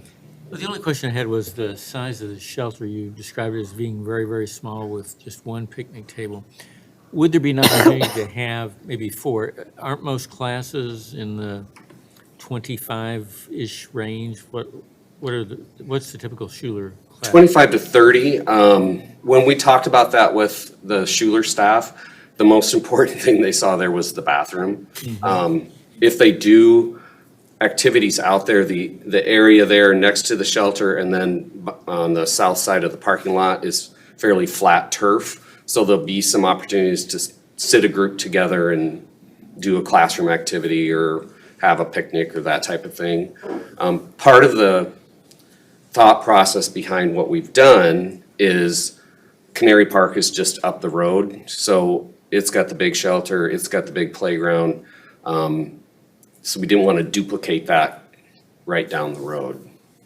But that's something that, Well, isn't there always a high demand for space with picnic tables and shelters? No? it depends on the park. With the amenities in this park, there'll be some, but the limit that we have on parking, we don't want to build a big one because there won't be the parking to support. I'm just thinking more of the adjacency of the school. I mean, there's Oh, in the tie-in there. yeah. I mean, that's something to think about. just to build on John's point, and I agree with you right there. One of the things, there is a bit of a duplication with Canary of the North, but what Canary doesn't have is the pond. And it would seem to me that, to be able to have I think if we build it, sometimes they will come. And when you've got Schuler right there with those kids and you've got some opportunity just to maybe to look at having a little bit larger so we can put a couple picnic tables right in there. Just a thought process right there. I'd rather build something that we know we're going to have opportunity usage as opposed to just kind of a token area right there with bathrooms on it. Okay, Just my thoughts. good comments. Invest. I think that's something, Todd, we could provide as an alternate concept of a larger shelter, because to Todd's point, when we were kind of costing out the this park versus the other ones we're about to talk about, and particularly when you get to Alice's Road, we didn't have the cost integrated for a large shelter, because you're adding about $250,000, if not more, into that park. I'm not sure that large, man. Yeah, And then- it's actually a small shelter. And then the parking to go with it too. So, be more. but that's something we could provide as an alternate. Yeah. Maybe, because I think you'd want to see that price tag and weigh that against some of the others. And that's definitely an option that we could pursue in terms of how we fund it forward. Is the parking lot shelter area, is that on the most recently graded property? That demoed property Trying to think. Help me out, Doug. side there? The, Is that our own, Doug? we've acquired, roughly speaking, about the eastern half of the parking lot. And that was the old coal camp houses Yeah. that we acquired for the future right-of-way needs for Douglas Parkway. And you can see the edge of the green versus the future roadway itself. There's still one house to the west portion of that area that needs to be acquired for road right-of-way. We'll take what we need for the road itself, and then the remainder would be integrated into this park space. What's the time frame on that, Doug? Not to get too far off of the. At this particular point, our strategy for working with the property owners is let us know when you're ready. We don't have an imminent need because we're not going to be building that road next year. Yes. So we've just been taking it as we get it, if you will. That particular property owner has some circumstances that might lead them to own that for as long as they can. Understood, okay. Other questions for Doug? Good looking concept here. Thank you. Okay. So I think moving forward, then we'll look at a concept option that shows a larger park shelter space. And then with that option, I would assume we'd want to extend the parking there to the west and then look at an integrated approach with the PUD layout that's there as well. So we can take a look at that. And then here's a little bit of character imagery, just trying to get to the aesthetic of what the park is. A lot of this fits into Distinct by Nature, the Clive Way, trying to fold into that, match some of the other parks around. So if there are any questions on some of the imagery or anything like that, if not, we will move forward. Just for the record, both images of shelters that we've seen related to Schuler have been the larger shelter, just saying. Fair. These are all good photos. You do that on purpose, don't you? Right there. They're doing their own fishing right there. Notice he isn't denying that, by the way. I'm not gonna, no comment. Here's what you could have. I just want a larger sign.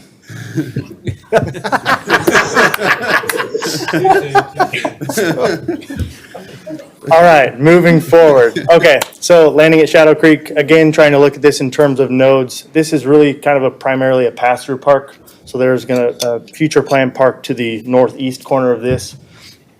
So kind of diving into that plan. So we have single-family development to the north and then townhome development to the south. So one of the primary objectives of this is to try to provide a visual buffer between those. And then when you're in that park space, trying to make you feel like you're in a park and not in somebody's backyard. So kind of working west to east on this plan. We have some stormwater detention on the west side as is needed for all of the development in this area, trying to treat that. Also a great opportunity for educational signage and wayfinding there. So connecting to the north-south that would be on Westgate Drive and go down to the Westgate Bridge. And then also looking at opportunities for nature play and then a large open lawn space for kind of open-ended play and recreation there as well.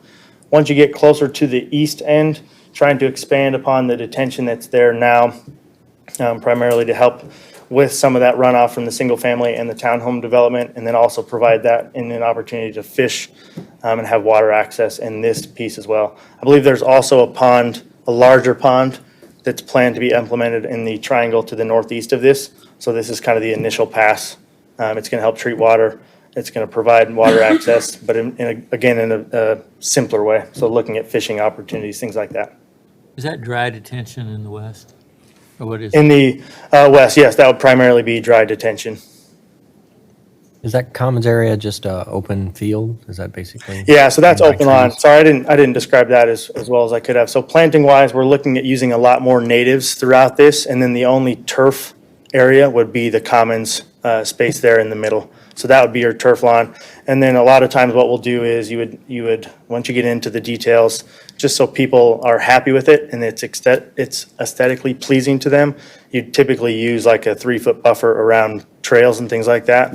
That's turf grass, so that once those large natives fold over or anything like that, you still have a really clean trail system.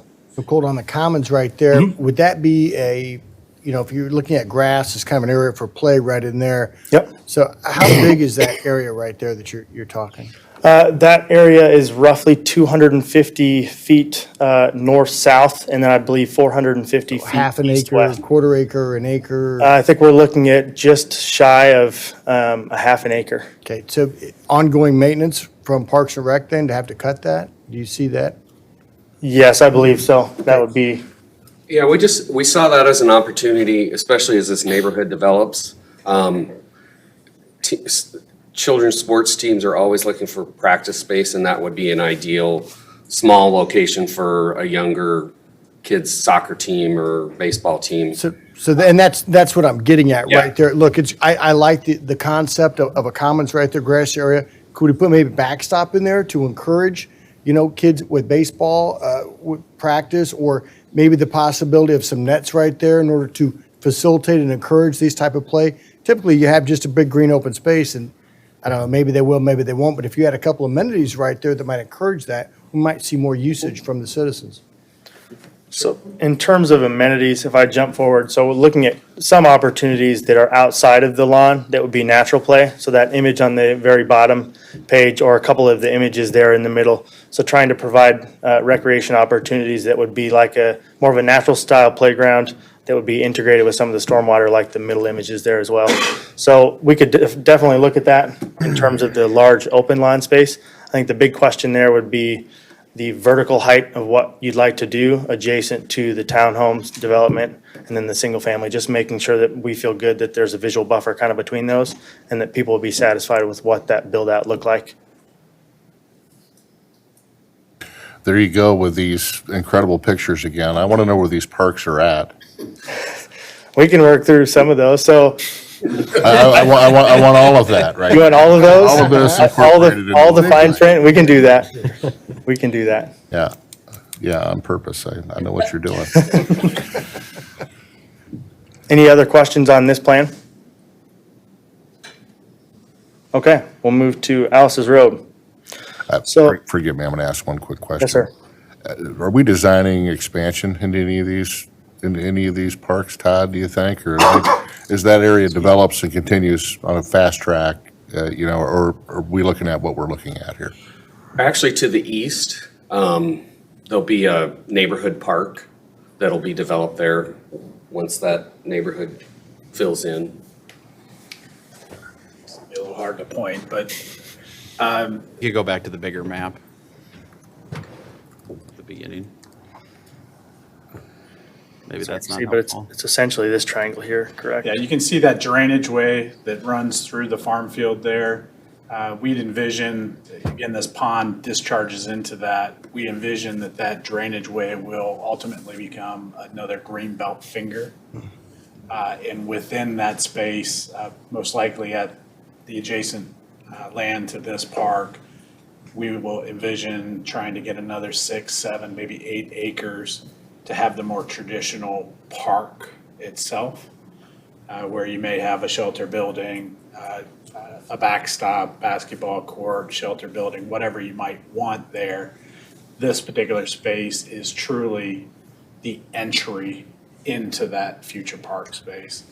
So we were trying to be very intentional and very creative with how we arrived at that space, using it for multiple purposes of stormwater management for the development, providing the buffer in a way that is more integral to the neighborhood experience rather than our traditional berm and fence and tree separation concept.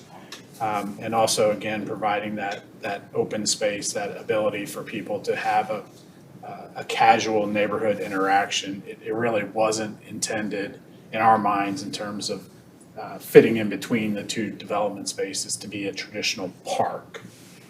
It was primarily stormwater management, secondarily open space buffer, visual interest for the adjacent neighborhoods, and then third being that great entry leading into this future park. Excellent, thanks, Doug. Good. Okay, we'll try not to have too many pretty pictures. Okay, so Alice's Road, this is a 20-acre piece that's directly north of the Greenbelt. Oops. Some of the things that we're looking at here, again, are an opportunity for attainable development on this site. It's a larger site, and it's a very nice piece of ground. Looking at a shelter space, inclusive play, really trying to integrate stormwater management like the other two, make sure that we're using that as an asset and not just thinking about it secondarily. It's really a primary driver for what we're trying to do. And then looking at other opportunities for special use or sport courts or things like that.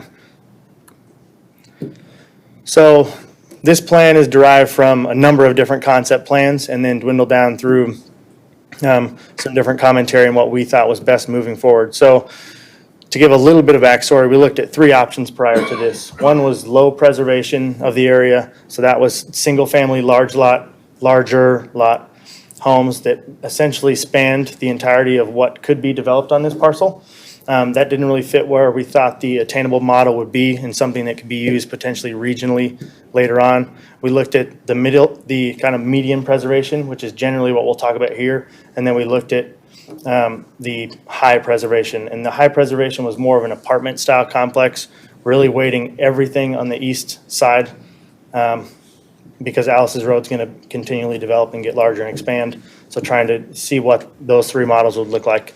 After talking with city staff and then talking with planning and zoning, this is kind of the model that we're looking at today. So this is kind of that medium preservation. So it's looking at maintaining a lot of park space on the western 2/3 of this 20 acres, and then development there on the east side. The east side is the most set up for development. We don't have as much concern about the wetlands that are on the southwest corner, some of the water floodway and floodplain that are on the south side of this entire property, and then trying to integrate that with park space. So to walk you through a little bit of this plan, the primary area that we're looking at, that's the 20 acres listed, is this piece here. We also have the green space, the green belt here as an extension. And then we were also trying to look at this kind of a feasibility study. We understand that whatever was put in here on the east side might then be a future development model for what would be the north. That parcel is not owned by the city right now, just kind of looking at what that might look like if this was built out. So trying to think 20 years down the line. So kind of walking through, the idea for housing on this would be all on the east side, very easy access to what that is, and then that provides much more preservation on the west side. So the townhome model, really trying to integrate the green space up into the townhome, so it's something different, it's unique, it's not the typical, let's see how many of these we can fit in. We're really trying to integrate that green space model, the distinct by nature, into what that development might be. We also looked at a shelter space here, fairly centrally located. One of the big questions that was brought up through previous meetings was not having a drive that went right through the development that went to the park. So we broke that down, moved the drive to the south side so that you could come to and from the park space and access that and feel as though it's more of a neighborhood park and not just a park for the people that acquire these townhomes. Then moving to the west, we looked at a lot of opportunities for preservation. So we have a very active recreation space here in the middle. And the idea behind that was really to kind of carve out from, I'm going to jump back just so we can see what that looks like. But that's a picture from the north side looking south toward the greenbelt right now. So it's a really nice piece of ground. So trying to fit within that and not take too much away from what that visual is. The idea behind the active space is kind of carving into the hillside, providing nature play elements along that bank and trying to be a distinct park while not manipulating too much of that preservation land to the west. A few other things that we looked at were a bird blind here, more passive recreation and trails that would connect to and from the greenbelt, and then regional trails later on. Also looking at connections to the north if some of these parcels were acquired and future development occurred to the north. Some of the metrics behind this that we were looking at is we looked at roughly 2 million an acre, 30 dwelling units, which would be about 250 per unit. So trying to set up that attainable model moving forward and provide that as an opportunity here in Clive. We can come back to the plan, but just so people are aware of kind of what we're thinking about from a visual standpoint. There are a lot of townhome models here. Generally speaking, a lot of people move toward that upper left model, what that kind of looked like, 2 or 3 story parking underneath that would help some of the flooding issues, making sure that the design was resilient. And then a lot of other opportunities there. And then looking at kind of the park space. So west side, again, really high preservation. So you get some of these photos that are existing and then some of these wild experiences. And then also having active nodes like this center photo or this center photo or some of these that are a little bit more active space and less preservation.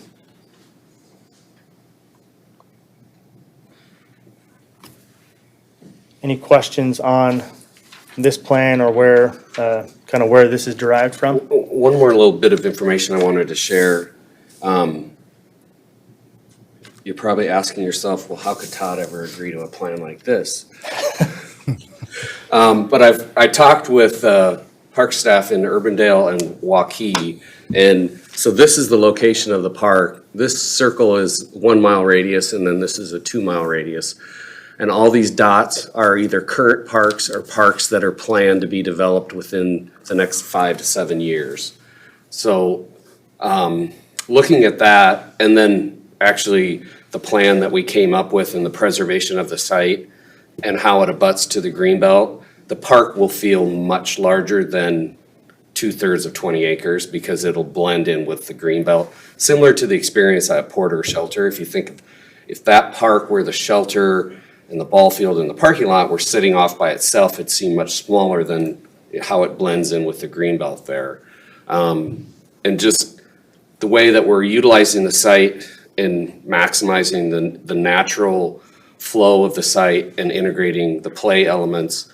And we didn't really get into the weeds at all with playground design and how many courts and all that kind of stuff because we want to be really thoughtful about how that integrates with the site. I see this becoming the most unique site of all of these because most of these are typical flat playground, shelter, trail parks.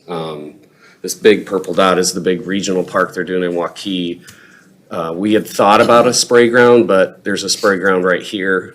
So almost a mile away that will serve this area. And when you bring those elements in, the impact on the space is much different than what we're proposing here. And I think the unique character of this park, if it's done thoughtfully, it will draw people to it because it'll be a unique experience that you won't be getting anywhere else in that area.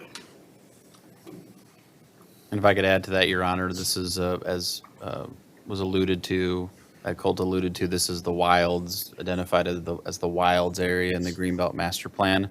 And I think with the theme that you see here with the park layout really fits that wilds theme in terms of the preservation, recognizing the natural assets that are there, and then kind of taking advantage of the viewpoints that you see. So this is kind of fits in with that bigger brand that we've talked about for this area.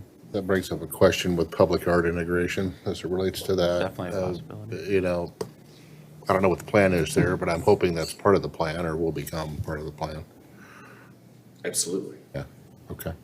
Other questions or comments, council? Doug, do you have something?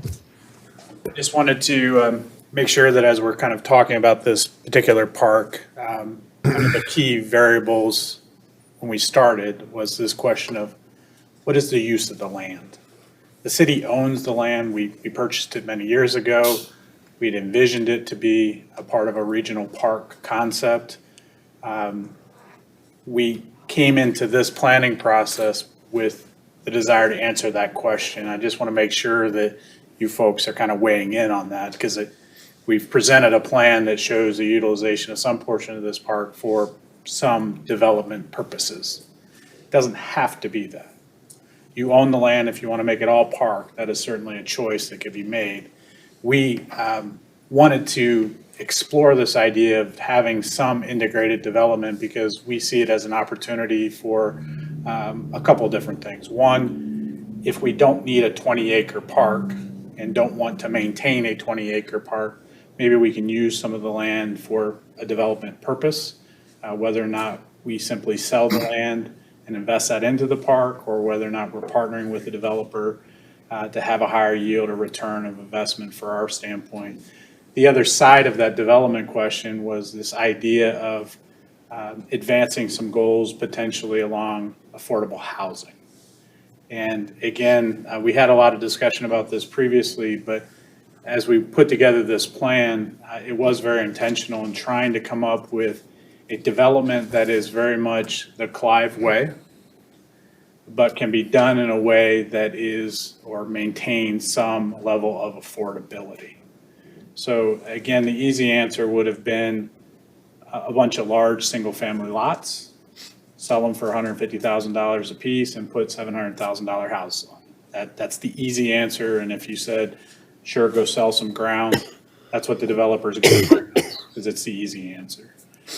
We did want to kind of, again, expand our thought process a little bit and look at whether or not a townhome or some type of middle density or a higher density product might be appropriate on the property. Again, through those discussions with P&Z and others, it felt like the best use and what would make the most sense in that neighborhood space is some type of a townhome product. And again, the type of density that you could yield from a townhome product probably gives you that opportunity to provide an affordable product if, again, the city wants to pursue that as a goal for this space. So although I challenged Todd to some type of physical confrontation over the use of the park space, he didn't want to do that. He relented and said some type of integrated approach probably makes good sense. From our perspective, again, if it's the city's desire to utilize some of that space for a development purpose, we still very much have the interest in trying to pursue that from an affordable standpoint. We think that there's some great opportunities for this community to lead in that space and really show the opportunities that can exist in putting a park and housing and stormwater management all together in a great space and a great neighborhood. So I just want to make sure that we're kind of finishing up on that. Again, the images of the park are great. But again, in terms of us moving forward with this particular property, answering that fundamental question of the utilization of the land will be key in us being able to move forward. Ted? So I think it's really important that we have, I don't know what the right term is, but like a primary park, kind of almost like a Campbell Park, maybe not at that scale, but a kind of an anchor park out in this area. And so that's certainly what I see this as. It's hard for me to really know how to answer that, Doug, without knowing more specifics on the active piece of this, because I do feel like that's really important to have that out in that area for these residents. So having some pickleball courts and some basketball courts and maybe a sand volleyball pit and things like that, so they don't have to drive all the way to Campbell Park to get to those types of amenities. So I'm okay with the development, but I'd also be okay with, making it a bigger park and making sure we have enough of those types of amenities, depending on what the plan is right now. And again, just to kind of reflect on that, that was the original intent. That's why we purchased 20 acres in advance. I think part of it, as we've kind of looked more deeper into this property, is it's a great tract of ground, but it really is situated in a way with its topography and with the drainage ways running through the middle. There's 2 drainage ways and a large wetland on the west side. It doesn't really want to be messed with too much. So the idea of this being a larger, kind of more traditional regional park, ball fields, things of that nature, the landscape just doesn't want that. We could do it, but you're going to mass grade everything and change the character of that property completely.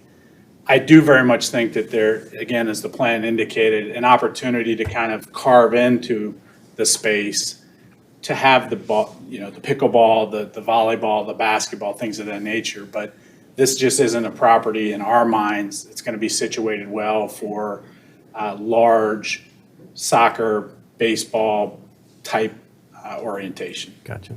Pretty good drop on that stretch of ground right there. There's quite a bit of topography from north down to the creek, and then, like I said, 2 pretty large drainage ways that run through it and a large wetland complex on the west side. So it's a beautiful tract of ground if you haven't been out. And we're trying in our minds to find that appropriate blend between development, whether or not it's home development or park development, but trying to make sure that that is appropriate with trying to maintain some of that natural character. Remind me on our timeline again with all of these concepts. I know this has been said, but remind me approximately. Yeah, the Schuler one is probably a little bit out. In a lot of cases, it's because we wanted to do this homework in advance of getting the development application request for the development immediately south. We wanted to know what we wanted so that we can have those conversations appropriately with the development partners, because we do see the development partners being part of that park space in terms of its development. We also don't own that house that I mentioned. Yeah. So that could be a few years down the road. The landing at Shadow Creek, I think, is probably going to come at you much quicker. The expectation is that as those homes build out here over the next couple of years, there'll be a demand to finish out that space. So I'd envision that happening here in the next couple of years. And the Alice's Road property is really one that, again, it's kind of up to you folks. If you want to get something going and it includes a development package, you know, we have to start working through and figure out those mechanics. We want to, again, be intentional in how we manage that relationship, because there is opportunity to find efficiency of cost if we can partner with the developer potentially. So again, that one is really at your folks' leisure. We've have a general outline in the capital improvement plan for each of these three properties to have some level of investment within the next 5 years, but we've been a little bit less specific on when those would actually occur, subject to the conversation on this planning process. I bring that up because I think this is a good process for us to see these concepts, and I think it would be good for us this spring as a council and staff to tour out there again with these concepts in front of us. Let's go to the sites, let's take a look at it. You know, this is our last development area in the city. And we're trying to be very intentional with it. And I think we got to take our time. We've got great concepts in front of us. I think we have unique opportunities with the landscape. Matt, to your point with the wilds, just how the landscape is out there, it's just fantastic, and some real opportunities there. So maybe it would be a good time to do that, you know, this spring, as we continue to refine these concepts.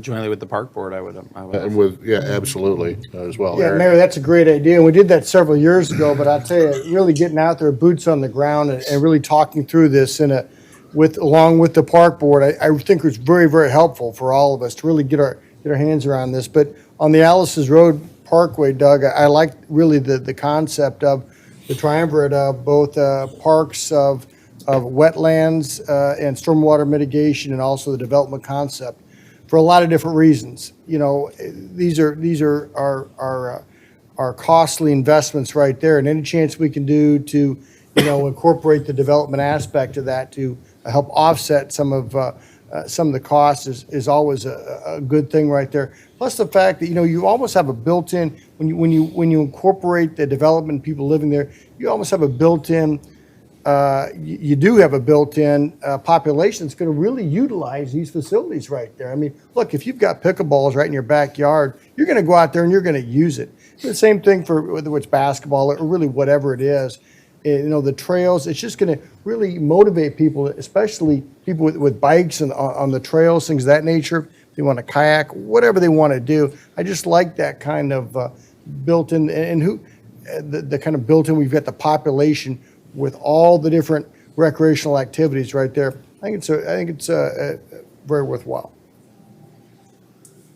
Do you have more here?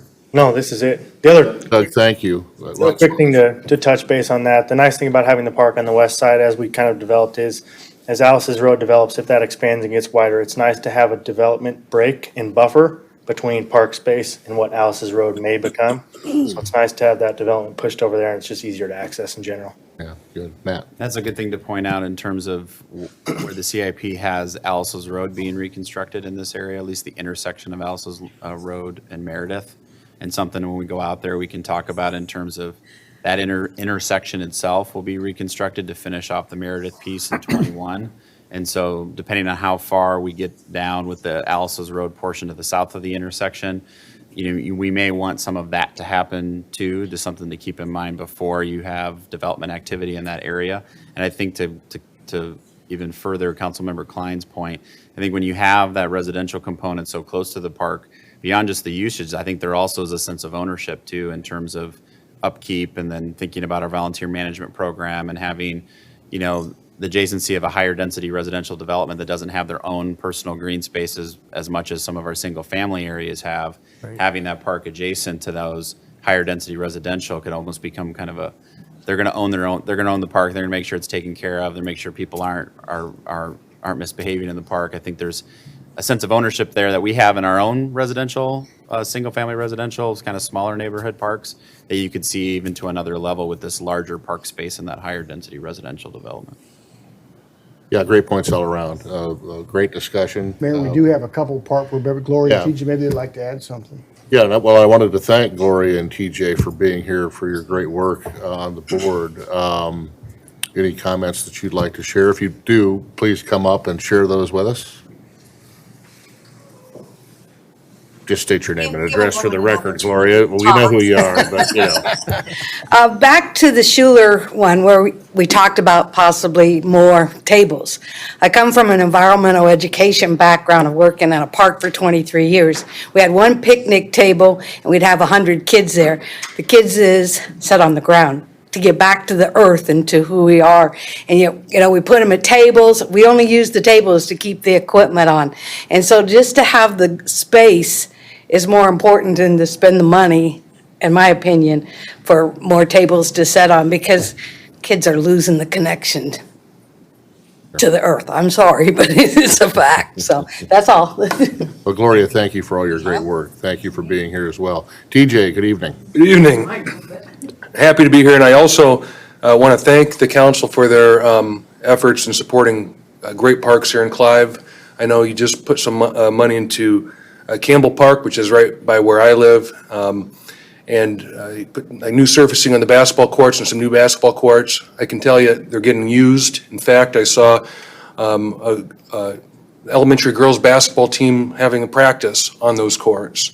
And from people who've used the volleyball nets that you put up there, very positive feedback. So thank you for investing in our parks, and I'm excited about what we can do here. I can tell you that the park board would be more than happy to joining the council and getting boots on the ground and looking at this space, because it does sound like this is the last premier park space that Clive has. So we need to make sure that we do it right. And part of that is, I think getting on the ground and making sure whatever it does fits the landscape. And I think this wilds theme is a cool concept. And I agree with Gloria that kids aren't using natural space as much as I think we should encourage them to. So if we can find ways to integrate that and have it be, distinct, in our way. That's one thing that I liked in a lot of the pictures that, we saw is, a lot of the limestone and the natural elements, and not just, real fancy, bright playground equipment and stuff like that. So excited to see what we can do with these 3 parcels of land. I thank the council for their support of the parks already, and I look forward to working with you in the future and making sure that we get this premier, especially the Alice, Road Park, get it done right. So thank you. Excellent, TJ. Thank you. Appreciate that a lot. Todd, are we at the end of the presentation? Anything else? I think great discussion and great concepts. Great comments and feedback, and I'm looking forward everything we've to heard, and the scheduling of our group activity together. I think late spring, something like that would be really, really nice for us to do. It makes a lot of sense. And I appreciate the Do we council's have another support. bird blind anywhere? we ever had a bird blind? Bird blind? I think it would be, that I'm aware of. It's a nice spot back there too. The distance from That would home. sit up. You sit up, and then you have the backyard of those west, and it's a fairly large lot home there, and they all sit very westerly. So you have a lot of space there. It's not park space, but it's buffer. Oh, thank you. Yeah, thank you very much. Appreciate it a lot. Okay, very good.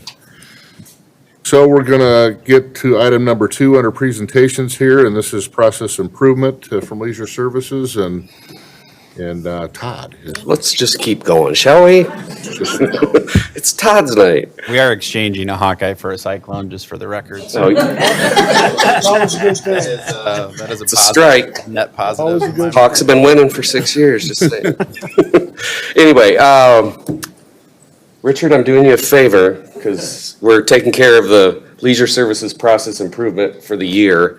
The one that's presented to council for the year. Right. Well, we constantly, and he'll be full of ideas, I can tell. But, so this year, we took a look at the process involved with block party applications.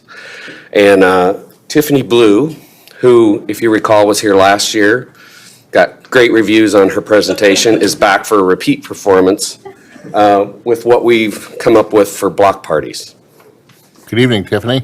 Good evening, everybody. So I wanted to talk a little bit about our current process for block parties, which you can see in your packets. It's kind of a long process. It's got a lot of fingers in it. So we are looking to maybe streamline that for our citizens. And one of the things that we have to do right now as a citizen, if they want to have a block party, they have to come physically to our office with a check, $25 check, that we then kind of babysit between the time that they request the block party and the time that the block party actually occurs, because that's the insurance policy on the barricades that we give them, to make sure that they come back to us and that they're undamaged. So at that time, we either mail it back or cash it or destroy it per their request. But so from the paperwork through the barricade delivery, it's approximately 3 hours of staff time to do that, which is about a little under $200 cost to us, and we average around 18 block parties per year. So Todd, myself, Joel Pasco, and Vicki Atha got together to discuss ways that we could improve this process. And one of the things that we discussed was getting rid of that $25 deposit to allow us to put this process online and make it so that they wouldn't have to come into the office, save them a trip. And then we would also consider no longer providing the barricades. It would be something that they would have to get themselves. They would rent it from a local rental facility. That's something that a lot of our surrounding cities already do. They request that they require that the barricades are provided by the person holding the block party, or they charge their citizens an equivalent cost to provide the barricades themselves. We right now don't do either one of those. But we did some research, it's about $30 per barricade. A significant portion of our block parties actually only require one barricade because they're on cul-de-sacs and stuff like that. And originally, we want to place this application process downstairs with the city clerk from our office to theirs, because if we make this change, parks would no longer really have anything to do with block parties. But this eliminates some of those extra steps in processing. What originally we had wanted to do was to reduce the amount of time it takes to turn around a block party. So right now it's 21 days, but that's because you fine folks have to, by Iowa law, approve the closure of the street. So we couldn't reduce the time frame any. You guys need time to approve that. But we did want to make it more streamlined and easy for our citizens, and then also save the city a little bit of money and time. So if we make these changes, block parties will be reduced to 1 hour approximate staff time, which is just under $60. But I did want to discuss with the council members, the mayor, this is a change for our citizens, because before they're going from something that was a zero cost to them, that they would have to then pay for these barricades. So it's something that we wanted to discuss with you, not just necessarily make this change. And I wondered what you guys' thoughts were on this process. Well, first of all, I'm going to congratulate you for exemplifying strong leadership in delegating to Matthew's department. Yes. It's a way to process improve. So I'm immediately impressed. Yeah. So on the number of how many barricades? You probably said this, but typically, is it a couple of barricades that they have? It would be, in my scene of having all the block parties I have seen, the maximum is 2. So Because, we're going to require them to have barricades. yes, we would require them to have barricades. Part of the application to close the street. Yes.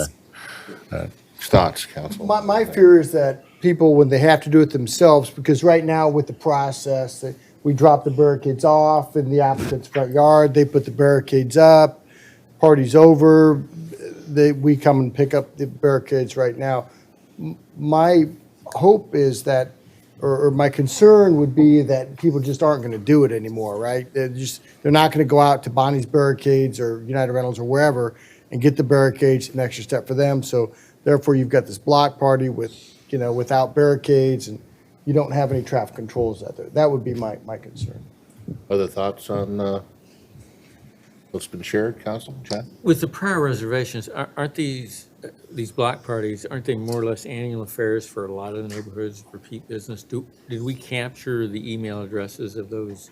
We do have them, and we do, a lot of the people we do see repeat people coming back every year. So my question then would be whether or not it'd be worthwhile to the people that have been using it to send an email out to that, since we already have that, and say, this is what we're thinking about doing. Would that work for you? So at least we'd be hitting the people that would most be impacted by the change. Sure.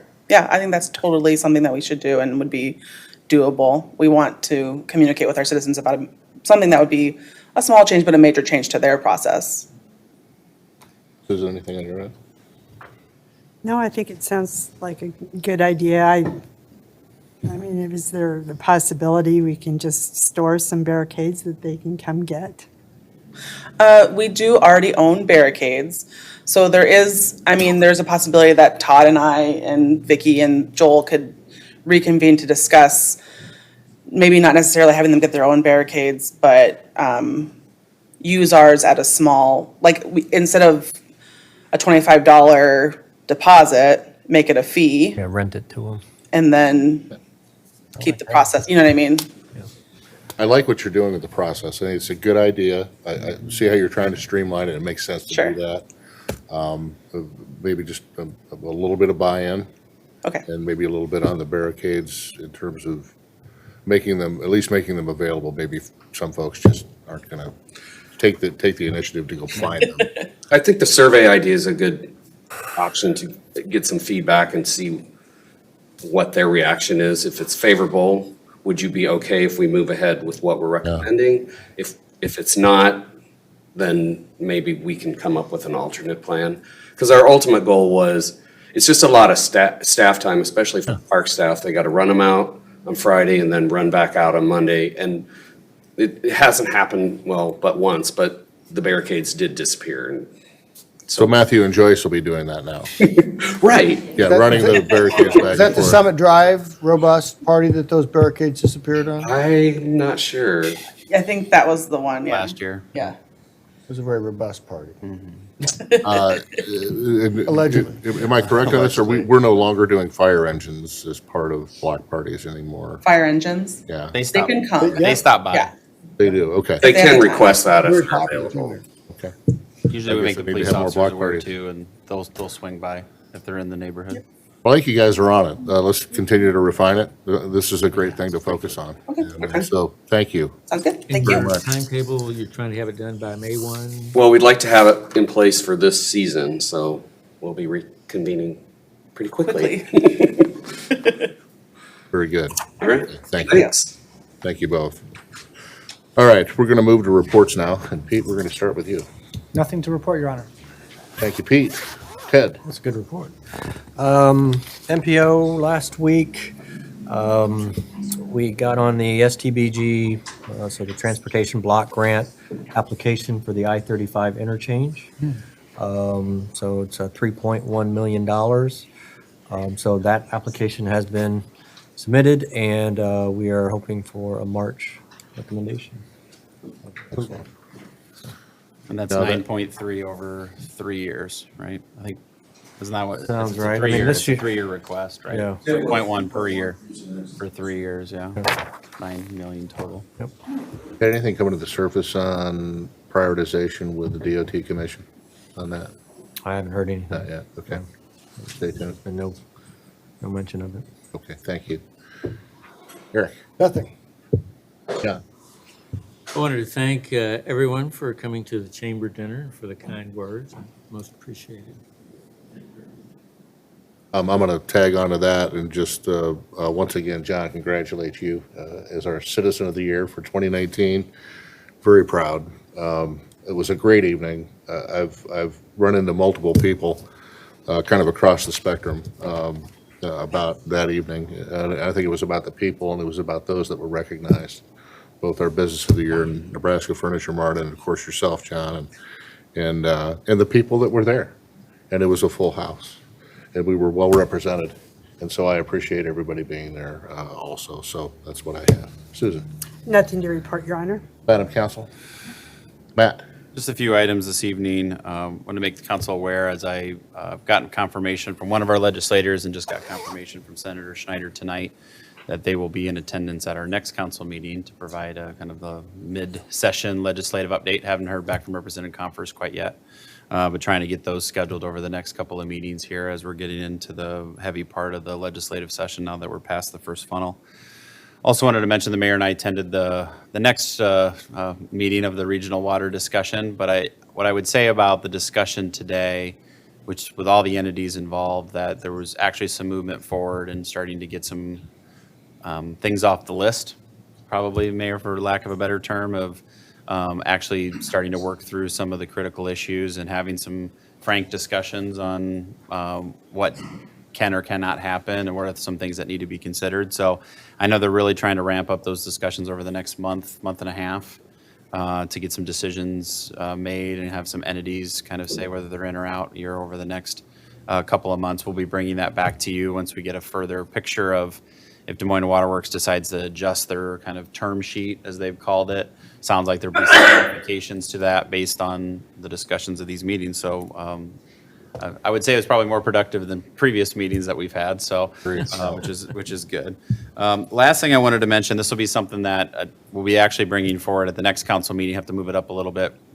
Is staff, we've been working on evaluating our solid waste contract. As you know, one of the top priority items of the strategic plan was we're coming up on the end of our 5-year contract with Waste Management, which was a contractor that took over from Artistic with agreement before that. So there's kind of some legacy history there on how that whole arrangement worked. Now we're getting into a cycle of where there's some 1-year extension opportunities that would be available to us. However, the Metro Waste Authority has been putting together some models of pairing together some cities, grouping, bundling some cities together to look at maybe some joint relationships of having contracts line up so you could have one provider.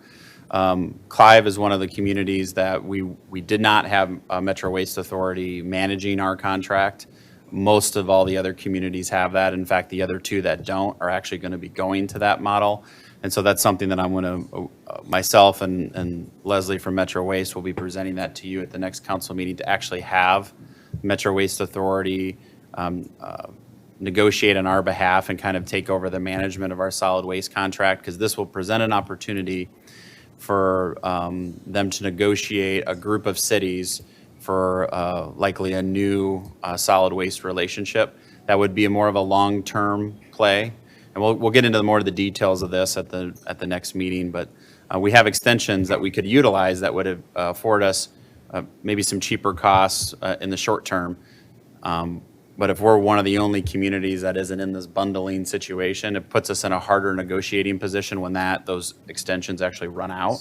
We might be one of the only communities that isn't paired up. So one thing that Metro Waste has done is they've brought in an engineering consultant that have done some work for them to kind of figure out what is the most efficient way for providers based on our household counts.